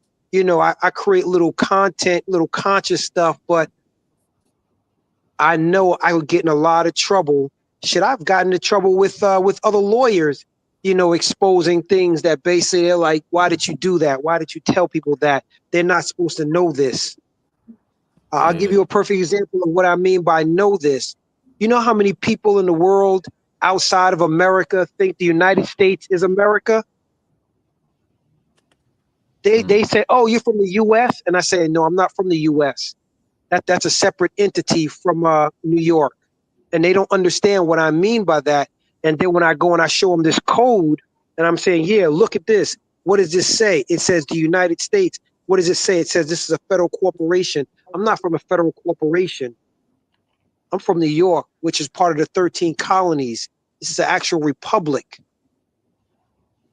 And when I've exposed that to people, some lawyers will say, why you do that for? They don't need to be woken up. Yeah, that's how most of this world works. America, we know more than a lot of people around this world.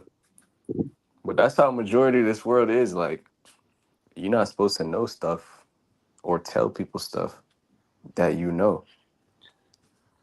Hey, y'all, I'm gonna check back in, man. I appreciate y'all allowing me to come up on the pen. I seen you live, see, so I had to pull up on you, push up on you, pause, say what up, though. But yeah, I'll check with you, man, on the back end. Pause. I'll be out there real soon. Shout out to you, the brother on the panel, as well as everybody that's in the chat, man. I appreciate you letting me pull up. But yeah, I'll see you in a minute, my brother. I appreciate you having me up. Now we Okay. appreciate you, bro. Be easy. Yeah, no doubt, for sure. It's on the flow. Travel safely. Yeah, that's a real topic. I'm gonna check out his channel and stuff like that. As you know, it's 2:15 a.m. Of Still course. gotta grab some food and Remember, stuff. So we gonna end this live. I live there. I'm right now in DR. It's 3:15 in the afternoon here. So I'm just shocked that you're still awake. Yeah. But I just If, if, woke if up when I seen your message and I was like, yo, we gotta do a panel for this.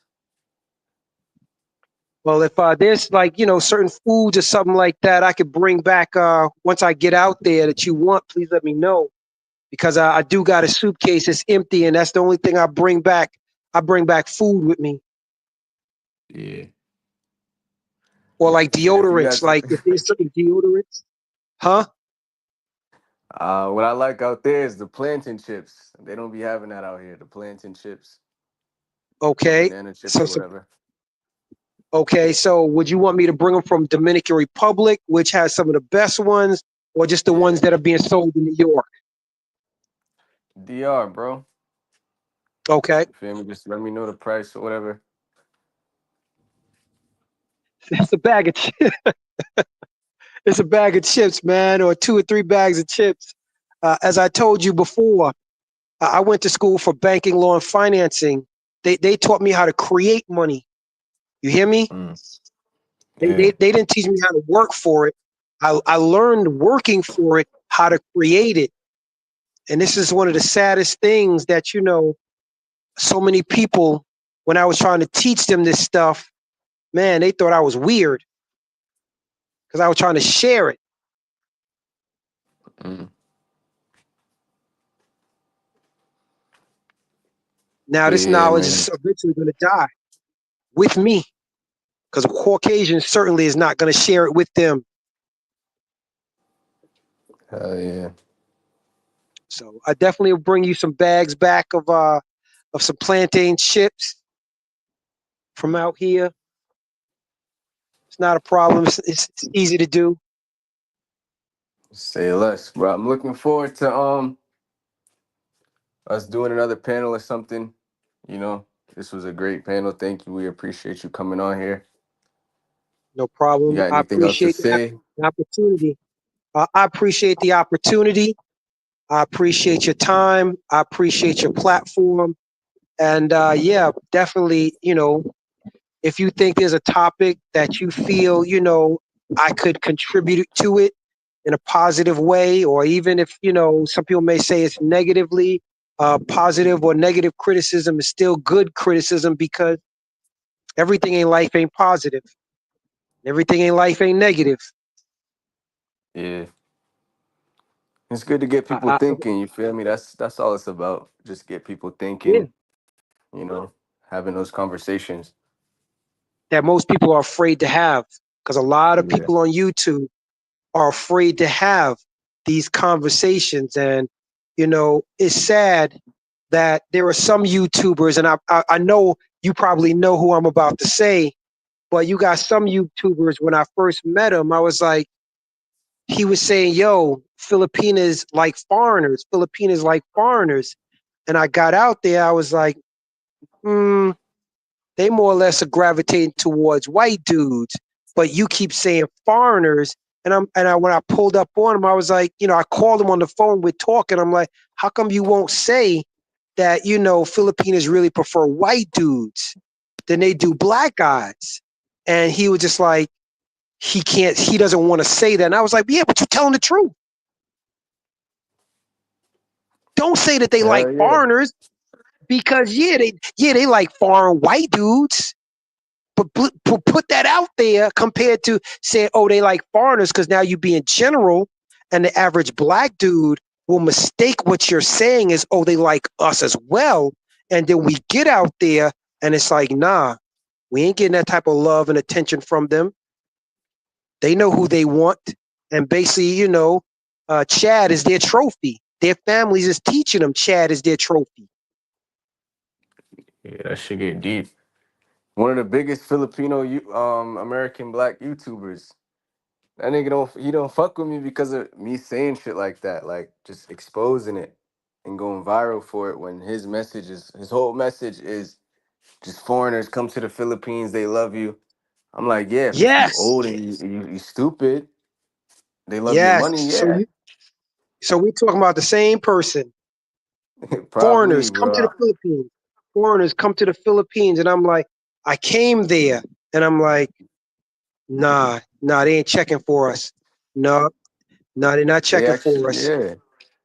It wasn't even friendly like to me. I'm like, yo, all this friendly shit y'all say that they love just foreigners and black people. Yeah, the dudes might, but the beautiful woman, the woman that No. value herself, that's not true. Actually, he knows my situation that was down there. Now, I met a Filipina. I met two of them, but one of them I made my girlfriend, and we were living together. And I offered this girl again the American piece of the pie. And this is maybe something that you could talk about at during your next panel. I met this girl, smart, intelligent, working for an accounting company, and we started talking, started dating. Next thing you know, we're living together 5 days a week. This girl is living in my house. She's going out to the province on Saturday and Sunday to meet with her family. But 5 days a week, we are living together. Her job is like maybe 2 blocks from my condo. And I never saw this shit coming. When I said to her, okay, you're always complaining about how you work so many hours. I have a solution for you. I got a friend who's got his own company, accounting company in America. You can do some of his clients, like do their taxes. All you have to do is learn, the tax, process in America. You already know it here in the Philippines. So all it is just a matter of familiarizing yourself with the documents. My friend is telling me, yeah, I can give her like 4 or 5 clients, a week to start her off. I'm like, okay, so the average client in America pays like someone anywhere between $125 to $150 to do their taxes. So if she's getting at least 4 customers, a week, she's getting an average of $300 a week. That's just if she just starts off with doing that. What if he gave her six clients a week? Her salary was like $300 a month. I offered her this. I actually offered her $1,200 to quit her job. I said, listen, here's $1,200. This is your salary for like 4 months. Just quit your job. Here's the salary. Here's the material. You'll be able to earn much more money. This girl would not quit her job, and she would not take that money. And it was the U.S. cash was in front of her. Furthermore, when I said, I want to marry you. This girl told me that she had a boyfriend. Now, Ceezy, we're living together. We are living together. This girl, when we're having intercourse, is telling me all types of crazy things. So you can imagine how Mike Tyson just hit me in the face with an uppercut with a two-piece. Poof, poof. Yeah. How I felt when she told me she had a boyfriend. I'm like, where is he? When do you speak to him? I never see this girl use the phone. Yeah. Well, I never see this girl use the phone. Be crafty with it, bro. It's a whole act. It's a whole mask, and that's why I said in my last Thailand video, bro. That's not who she says. She's not who she says she is, bro. You're just temporary. They don't look at you like you're a real person. You're just a dollar or fucking a penis. Well, she never asked me for no money. She had her own job. She was working. The only thing I really did, I upgraded her wardrobe, like her, from what she had to her, a better looking business wardrobe. Other than that, I never gave her no money. I did cook for her, because we lived. Well, she worked close by, so like she came to came back. I made lunch for her, dinner. But other than that, like, I never had to give her no money. Nothing at all. Yeah, That's what I made, seen a video. I seen a video the other day when I was and this black dude he was talking about this Eastern European woman and shit. And I commented, I was like, Western men, we kind of delusional and soft on these Eastern women. Like we think they like us or love us. I agree. Mostly they just like that we ignore their red flags. Like we see them as something they're Yeah. not. Their Yes. men don't see like Russian women. Them niggas, bro, them niggas be beating on them women and treating them like shit. But we think, yo, she's so bad. I would do this for her. I would do that for her. And it's like, yeah, why wouldn't she be around you for a quick self-esteem boost? You sending her money, you helping her out, whatever. That's not the real her though. She don't love you. That experience with her made me change completely before I got to before I got to Thailand. Completely. Because I said to myself, wow, if I can live with a girl for 4 months and That's she, insane. and I don't know she has a boyfriend. I don't know this girl has a boyfriend at all. We are living together. Do you think you could really see that? Like you living together with a girl, you're being intimate with this girl. This girl is saying, yeah, man, give me the milk. Yo, man, night and day, coming home, during lunch, saying, yeah, let me get a nooner. Can you even see a girl having a boyfriend when this girl is treating you like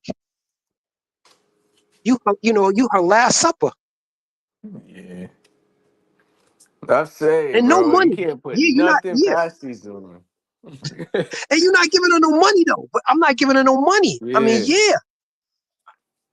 So I'm like, okay, maybe I had a good one, but she definitely surprised me because when I asked her, I want to get married soon, in the future, she cold said, I got a boyfriend. And she was really like torn between breaking up between him and me. And I was like, whoa, really? We've been living together for 4 months. How are you torn between us? Because I guess I felt like I knew she knew him more than me. But I'm just like, if he was all that, how could you be with me? How could you allow yourself to even be with me? And again, I'm not giving her no money. We're just living together. Her situation is better. She now has hot water. But yo, She this is now the has hot. same thing. It's the same thing when these dudes' wife freelancers. Yeah, you think she's not selling her pussy because maybe she treats you with respect. She acts like she likes you. You're not giving her no money. She has a nice job, bro. She's still selling pussy. You just can't see past that, bro. These women ain't Correct. who they say they are. I've seen it. I've seen it out here, bro. No, She's fucking no. with you. You can't put And it in that's your why mind. Oh, she's treating somebody else or doing this with somebody else. But And that's bro, why I you like might your just be video getting the best content, treatment. Yeah. because it's your time to get the best treatment from her, where maybe tomorrow another dude is getting, her best treatment. Or maybe next week this person's getting her best For treatment. real, bro. It's nothing to them, bro. It's nothing to them. That pussy is nothing to them. That femininity cooking for you means nothing to them, bro. So, okay, why doesn't it mean anything to them? And I'm asking you this question because YouTubers have taught us it does mean something to them. We've been lied to by people saying, "Oh, they're so fit, feminine, this and this and this and this," and I'm just like, okay, okay, okay. And then come to turn around, it's like, hold up, this ain't what y'all been telling us. This ain't the truth. Well, this isn't the, I want to say, the image you've been giving us. You've been showing us, oh, they're feminine, oh, they like this, oh, they like that, and then come on, it's like, yeah, they are, but it's not really a sincerity that, so Bro, how did like this shit come this into comment this comment right here says, where is you meeting the girls though? It don't matter where you meet the girls. You're not meeting the girl. She's meeting you. As a foreigner, you are the prey. That's my whole point. You don't have any control of the game out here. Just because you think you went to the countryside and you're Prince Charming for this woman, bro, she's running game. That's just how life is, bro. You think she just doesn't want anything from you? You think she just doesn't have a life? You think she just never met any other guys before? A lot of dudes can't really grasp that concept. Like, bro, you might just be some good dick. You might just be some good money for a place to lay her right? head at. Correct, correct. Good food. You cooking good food for her she never tasted before. And like you said, bro, the Santa Marta girl, her mom is telling her, "Yo, go with this guy. Go with this guy. He got money." That's how they grow up, bro. That's the culture.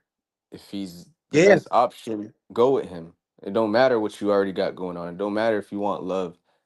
Go with him. And she said flat out no. Flat out. But you lucky though. You dodged the bullet. You dodged You're the right. bullet. Cause that's what she really don't want. She don't want the American pie. She don't want a man that, is successful and takes care of himself and shit. No, yep. She's happy basically in her little world, taking cold showers, you know, walking up and down, the road to get to wherever she has to go. I still see like some of her videos on TikTok. She's still single. Beautiful. I'm talking about beautiful, but she's still single. And a She's lot of still it is single. like these women's imprint. A lot of dudes don't realize in these third world cultures, just like in America, a lot of these women was sexually abused. They was molested. Bro, of course they don't like functional men. They like dysfunction, bro. Ah, That's ah, all they know. Giving up their body means nothing to them because maybe they've been touched on by their father, their brother, by older men in the community. So you can't really put value on these things because local men don't put value on these things, you know? you raised a very good point. Functional men. Yeah, very, I very see good, that, valid bro. point. It's the same thing in America. Why you think these girls in the hood don't like smart men with their shit together? Because they've been fucking around from young. They've been taken advantage of by older men, by hood men, by their family members. Nobody wants to talk I about these things though. I assumed, hear the word I'm using. I was under the assumption that they felt intimidated because they basically couldn't have the same level of conversation with someone who was a square peg when they were around circle. That's why I've said this to you and other people. I consider myself to be Superman. And the reason why I say I consider myself to be Superman is because I'm Clark Kent. I walk around like Clark Kent all the time. All the time. But if you see me on my motorcycle, you're like, yo, I never thought you're the type of person who could wheelie a bike. I never knew you were the type of person who would go that fast or who could dance or you could do hip hop dance and you don't look like that. Yeah. Well, neither does Clark Kent. He doesn't look like, he's Superman. He doesn't look like, he can whip some ass. Mhm. But let him take off those glasses. Yeah, bro, this shit get deep, man. Like, it's never just you never dealing with just the woman on the surface, bro. That's what I want guys to know. There's a lot of shit that goes into this. If life was easy, if finding a wife and a good woman was easy, everyone would have one, bro. You know, there would be no prostitution. There would be none of this other shit with broken women and bar girls. It's deeper than just meeting a guy and loving him, bro. There's a reason for everything. It's a reason I'm for happy. everything. I'm happy with my experience in Thailand. I'm happy that I have the experience. I know basically I'll be back there in February. Uh, maybe, like I said, to open my business. I definitely want to go and travel to Vietnam, stay there for maybe 3 to 6 months. Um, but at least now I have a better idea of the Thai mentality, how things work there, what to do and what not to do, just based on where I lived at. I didn't know, where I lived at was considered a high a high area for prostitution because it looks like a regular street in Manhattan. It looks like a regular street in Manhattan, but lo and behold, when I tell people, "Oh yeah, I live here," to the Thai people, it's like, "Oh, you live in a bad area." To Americans or the foreigners, they're like, "Oh wow, you live there? That's nice." But lo Yeah. and behold, to Thai people, they're like, "No, that's a bad area." It's just like I'm living in Sasua, a New Mm. York version of Sasua, and I just don't know it. So now, when I do come back, I plan on living like somewhere off a little beaten path where I'm not so close to the BTS system. I want to just be a little off and not so close to the limelight where I can walk to everything. And basically, it's like, wow, there's a train station, there's the mall, there's everything at my fingertips. But look at the reputation that the Thai people have for people who live in this area. Yeah. I'm actually being looked down upon instead of saying, okay, he can afford to live there. Exactly, bro. That's the thing. It's backwards with Westerners and Easterners, bro. They don't respect Yeah. us because our lifestyle. They think we're stupid because of that. They think we're, just mongers. They think, Yes. Yes. I'm being looked at because I can afford, to live in this really nice condo. And they're looking at me like, yeah, you live in a place where all these prostitutes and bad people live. And I'm like, how? I don't see them. I'm like, yeah, okay, maybe 3 blocks away. Yeah, they're there, but I don't live on that street. And they're like, no, it doesn't matter. It's the area. It's just the area. Because, like Houdini said, the freaks come out at night. The freaks come yeah, out at night. The freaks do come out at night. But most of the time I'm in the house. So I'm not walking around the streets and I don't see the freaks. But the Thai people know the freaks exist because this is their country, this is their culture.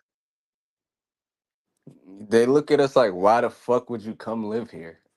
That's how they really Yes, look at us like, nigga, we want to yes. be in America. We want to fucking, we want to, but like they don't understand. We like the culture. We like the family values. We like the food. They don't care about that. Same with the woman. The women don't care about how beautiful you think they look. They're looking at you like, bro, you're paying me. And there's way better girls out there. There's way, but you rather pay a Yeah, bar girl for sex. They don't respect that. You rather wife up a freelancer. Why would she respect you if she don't respect what she's doing in life right now? correct. Because you and I both know the other girls, the complicated women, the ones with jobs. It doesn't matter if she's a cashier in the mall. She has been told to stay the F away from us. Facts. She has been told you need to stay with your own people. If you're going to have a baby with someone, it better be your brother before you go and have a baby with a foreigner. That's deep. That's deep. That's real shit, bro. And people can't differentiate the two. That's what my video was about. It was like, bro, even a cashier, even the woman sweeping on the street, the woman selling food on the street, bro, she wouldn't fuck with a foreigner. Cause it's not Yes. like it doesn't make sense. So this is why I gave up. I said, you know what? I'm not going to waste my time, energy, breath trying to talk to them in Thai. I'm not going to try to waste my time, energy, and breath trying to like, yo, hi, how you doing? You look nice. Can I talk to you? Nope, It nope. doesn't make sense. Just live I came here, here. That's enjoy it. Yes. yourself, mind your Yep. business. Congregate among other people, like yourself. Yeah, Congregate among others who like with like minds. But other than that, no, don't even look at them. They're like the same way they look at us. They're not there either. They're not even important. And it's effed right. up to look at them like that because it's like you got to say, yo, there's an ant, just step on it because it doesn't really matter. But unfortunately, this is the reality that they're showing us because technically, even though my friend is Thai, he was born in America. He was born in either I think New Jersey or in Florida. So he and I relate to each other very well. I think he was born in New Jersey, but I don't have Yeah, any other Thai friends who's inviting me over to their house except him, introducing me to his family except him, introducing me to, people taking me out to clubs, showing me around except him. facts. Ain't that It's the ironic? ones I've that been living here for a understand whole that. year. Yeah, because he knows we not a threat. He knows we not the enemy. But everybody else, yeah, fuck the Farangs. They just Farang.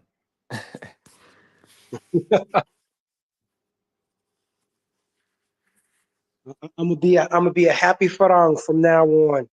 Happier. That's better yet. I'll be a happier farang from now on, Yeah, knowing that you know what, I'm cool. I'm cool. You that's don't the. need to. I feel more free when I just just told myself the truth. Like, bro, you ain't special here. These people don't give a fuck about you. Just be cordial and mind your business, bro. Don't try to like make anything something that it's not. Be You delusional live. and think You live in what do you in think? Phuket. I Yeah, now I had a fight in Phuket during Sangram. I didn't know about Sangram. Now the yeah. police, they didn't arrest me. I didn't start the fight. Would I still have a problem coming back to Phuket with the police, or yes or no? Oh no, they don't care, bro. You see how wild it is every day. They got way Okay. worse shit worrying about. Motherfuckers be murdering each other, dying, suicide. It's crazy out here, bro. I always thought maybe I got out of that situation by luck, simply because I spoke some Thai when they first approached me. Mhm. They asked me what I was out there doing. I told them, listen, I'm out here to look at condos. Um, I showed them the business card, the receipt of the deposit I put down for my cousin, and so that sort of changed their mind frame of what I was doing out there because automatically because I was a tall black guy and I fought 3 Thai guys and I didn't lose. It was you Farang, you bad. You Yeah, Farang, you bad. I'm bro, like, I've heard yo, that a lot. it's 3 against 1. What do you mean I'm bad? It's 3 against 1. They don't give a fuck, bro. Bro, even if you ain't do nothing, they're gonna say, "Yo, he's a bad person. He come here and start trouble with our people." That's any situation you get into out here, bro. You can't explain yourself in any situation. That's why you just gotta stay out the way. Yeah. I try not to use my pepper spray because I got like 4 of them with me, to try to de-escalate the situation real fast. I'm not trying to fight all of these people because, as I said, I thought I was just fighting one guy. Next thing I know, I'm fighting 2 people. Next thing I know, I'm Yeah. fighting 3 people. And I'm like, yo, where did these other people come from? Why are you fighting me for? Because they don't fucking like us. They tolerate us, bro. So Once I'm you just do something, fortunate you're gonna see also. everybody take out their anger on you. The Yes, women, the men, yes, they gonna just come beat your ass. yes. And And you're then right. bring you to the They were, police station so you can pay them. well, guess what? You can't take me to the police station if when I got 2 of them down and the third one is like, I'm like, yo, you want some? I don't even know who you are, but I'll give you some. 2 of them is down and I'm keeping them down. If I got to keep on stepping on their chest, stepping on their head, walk over to the next one, step on him, keep you down, kick you down, and then, yo, you want some? You want some of this? Come on, thickness, come on. And then more people kept coming, and I'm like, yo, I can't get away because I was like, I was so happy that when this dude he tried to like hit me with something, and this Russian dude was like, no. And then basically like these other Russians, they started coming out of their cars and it was asking me what's going on. And then the police came and I got temporarily detained. But fortunately, what really saved me was I could speak Thai. I had a Thai student ID. I had that receipt showing basically I'm there to like spend some money on a condo, and the CCT cameras showed that I never threw the first punch. Other than that, I would have been in jail and had to pay a fine, and maybe even been banned from Thailand. You know But I what never else? hit. I never, huh? You're not from Africa. You American. Okay, You know okay, that shit's okay, got me out of a lot of situations in Phuket. They found out you from okay, America. They act so different, bro. Oh, okay. good country, good country. That's what they be saying. But if you from Africa, nigga, they want to fucking ruin your life just because. Throw your ass in prison just because. And this But is when what you I talked to you American, they about know like, earlier. yeah, Remember, I said the Africans, when they're in Thailand, obviously something has happened since they've been there. And now they're sort of looked at as like, you're bad and all black people are bad too. yeah. You're bad and all black people are bad too.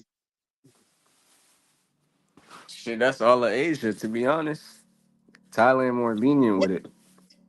Yeah, but I've seen you in Japan, and the love I saw you getting would never have given me that opinion.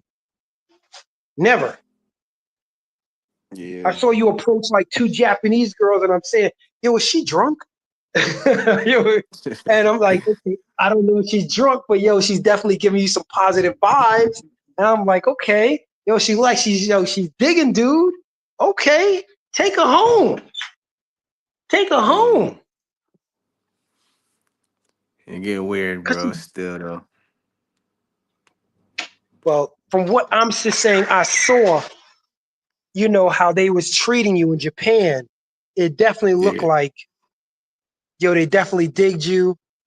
They liked your steez. They liked your style. It's like, okay. Compared to Nepal. compared to how you were being treated in all these other places. I mean, you said, I think I asked you, have you been to Miramar? And you said, yes, you have been to Miramar. And I was scratching my head because I was like, how? How's Yeah. yo, how? Yo, Miramar people are telling me don't go there. And I'm like, yo, he's been there. Now, don't get me wrong. Yo, I've been to Cuba. I didn't know we could go to Cuba until I went, from DR to Cuba. But when you said you've been to Miramar, I'm like, yo, they're at war over there. Facts. But hey, Dennis Rodman went to North Korea and he got love. True, true, true. That a white But person would have they probably would have killed him if he was white. exactly, exactly. But he was a brother, a famous brother. But basically, they looked at him like, yo, what do we don't got nothing against you. If anything, Yeah. we like the sport of basketball and we appreciate you coming over here. Yep. When Shit, even the when do you Nazis. when The do, when do Nazis, you they rocked think with what's his name? we was over? Hold on, blacks was in Germany during the Nazi Yeah. era. There was Africans over there. Hitler supported one of our athletes, one of the track athletes. Really? Yeah, I forgot his name. The fastest black American athletes. Hitler supported Wow. him when America hated him. Wow. That's why Wow. it was like it's tricky, bro. Cause they'll tell you these places is racist, this is happening, but they'll show you more love than your family, bro. Sometimes. Well, that's another reason why I really want to go over there to Myanmar because the women in Thailand who are over there, I'm like, oh my God, they are so beautiful. But yo, they won't even talk to us. And what Hell makes me no. so like what makes me want them so much is because you will never find one of them working as a bar girl. You won't find them doing Facts. that. You will not find them working as a freelancer. They come over Hell here and no. get a job. Yep. And they speak better English than Thai people. Damn right. Yep. They But will they mess educated, with bro. any of us? Will they mess with any of us? No. Hell no. They will not mess with any of us. I'm scratching my head like, yo, hold up. Y'all talking about opportunities. Yo, opportunity is right here. And y'all the same color as us. Most women from Miramar are brown skin. Beautiful brown skin. Beautiful. And they're like, no, I want to stick my own people. And I'm like, wow. Okay, I can't be angry at you. Can't be mad. I just wish based on what we did wrong. I respect them for it though. Like I respect it though. Rather than just Do being you loose and correct and with anybody? Yeah, I yeah. respect that also. That's why I said I can't be upset at them. They sticking with their own. Yo, they're not out here in no bars. They're not selling no pussy. There's no freelancers. It's just like I don't know per se because I've only been in Thailand for 1 year. I really don't see a lot of Cambodian girls selling themselves. Facts. I don't see no Cambodian girls in Thailand selling themselves. They'll work that a 12 or 13-hour job, but they not selling themselves. Facts, bro. It's respectable. They get paid dirt poor out here. And the Thai people hate them too. Niggas don't even know that. Thai people hate them with a passion, bro. Because they feel like they're taking the jobs away from them. And they feel like they better than them. Like go up to any Thai person and say, "You from Myanmar?" They get mad, bro. They get mad fast. You from Kombucha? That's what they call it, kombucha. They get Kombucha mad. is Myanmar. Wow. Okay. They call Cambodia, kombucha. Oh, Kombucha is Cambodia. Okay. Yeah, bro, they get mad, bro. I'm like, damn, bro, why y'all so? Like, so they only respect you if you better than them. And you know, so if you black and she feel like she got something better than you, she likes white men, they ain't gonna respect you.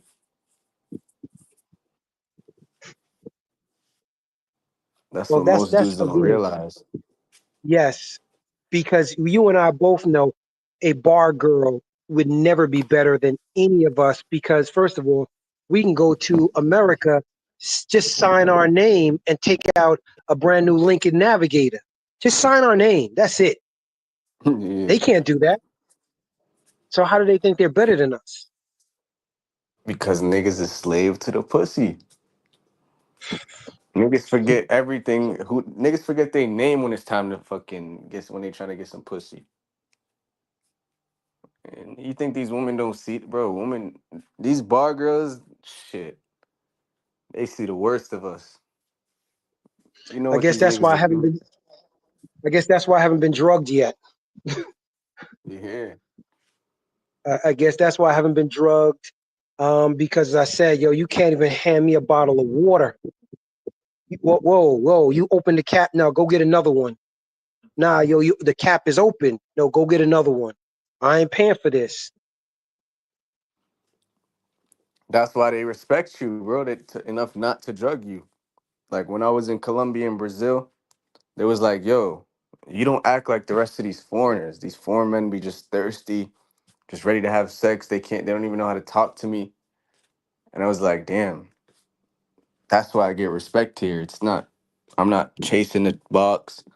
I'm working. I'm doing content, whatever.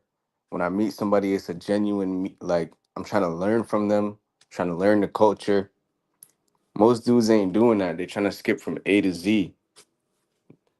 These are the same niggas that's buying feet pictures on Instagram in America, bro. What you think they gonna do around a real woman? Facts, facts indeed, facts indeed. Well, let me So let you it's get some like, sleep. Let me let you get some yeah, sleep because I know basically, yo, it's almost pushing towards almost 3:30, 4 o'clock in the morning over there. hell yeah. I appreciate you coming on. Do you have anything you want them to follow you on? Building wealth with ease. That's on my Instagram page. Building wealth with ease. As I said, I don't really make the type of content that everyone else can appreciate. I make conscious content. I make stuff that makes you think, but it's stuff that basically is like this. If you really want to build wealth with ease, you have to change the way you think and do things. And that's basically what my whole Instagram, channel is all about. It's not really making videos. It's just making content, that makes and I add music to it. Like if you go to one of my videos, it's my name is Human. But if you see like the photographs that I've added with it, and you hear like the song and the words to it, you just check out that song. My name is Human. That song has so much meaning to it. When people see me, they're like, "Yo, you're black, but you listen to rock music." Yo, rock music has a lot of meaning. It's just people don't realize it's hip hop music, just basically with drums, guitars, and riffs. So building wealth with ease. That's basically it. Check out basically my content. It's conscious stuff is gonna make you think or change the way you think and do things. If you really, really want to stop being poor, stop working for people, and start becoming an entrepreneur and working for yourself. Word. All right, brother. Enjoy the DR. Have a great day, night, whatever. Everybody in the It's chat, I afternoon. appreciate y'all. You take it easy, season. I'll see you soon. I got your plantains, all right? All right, one. One.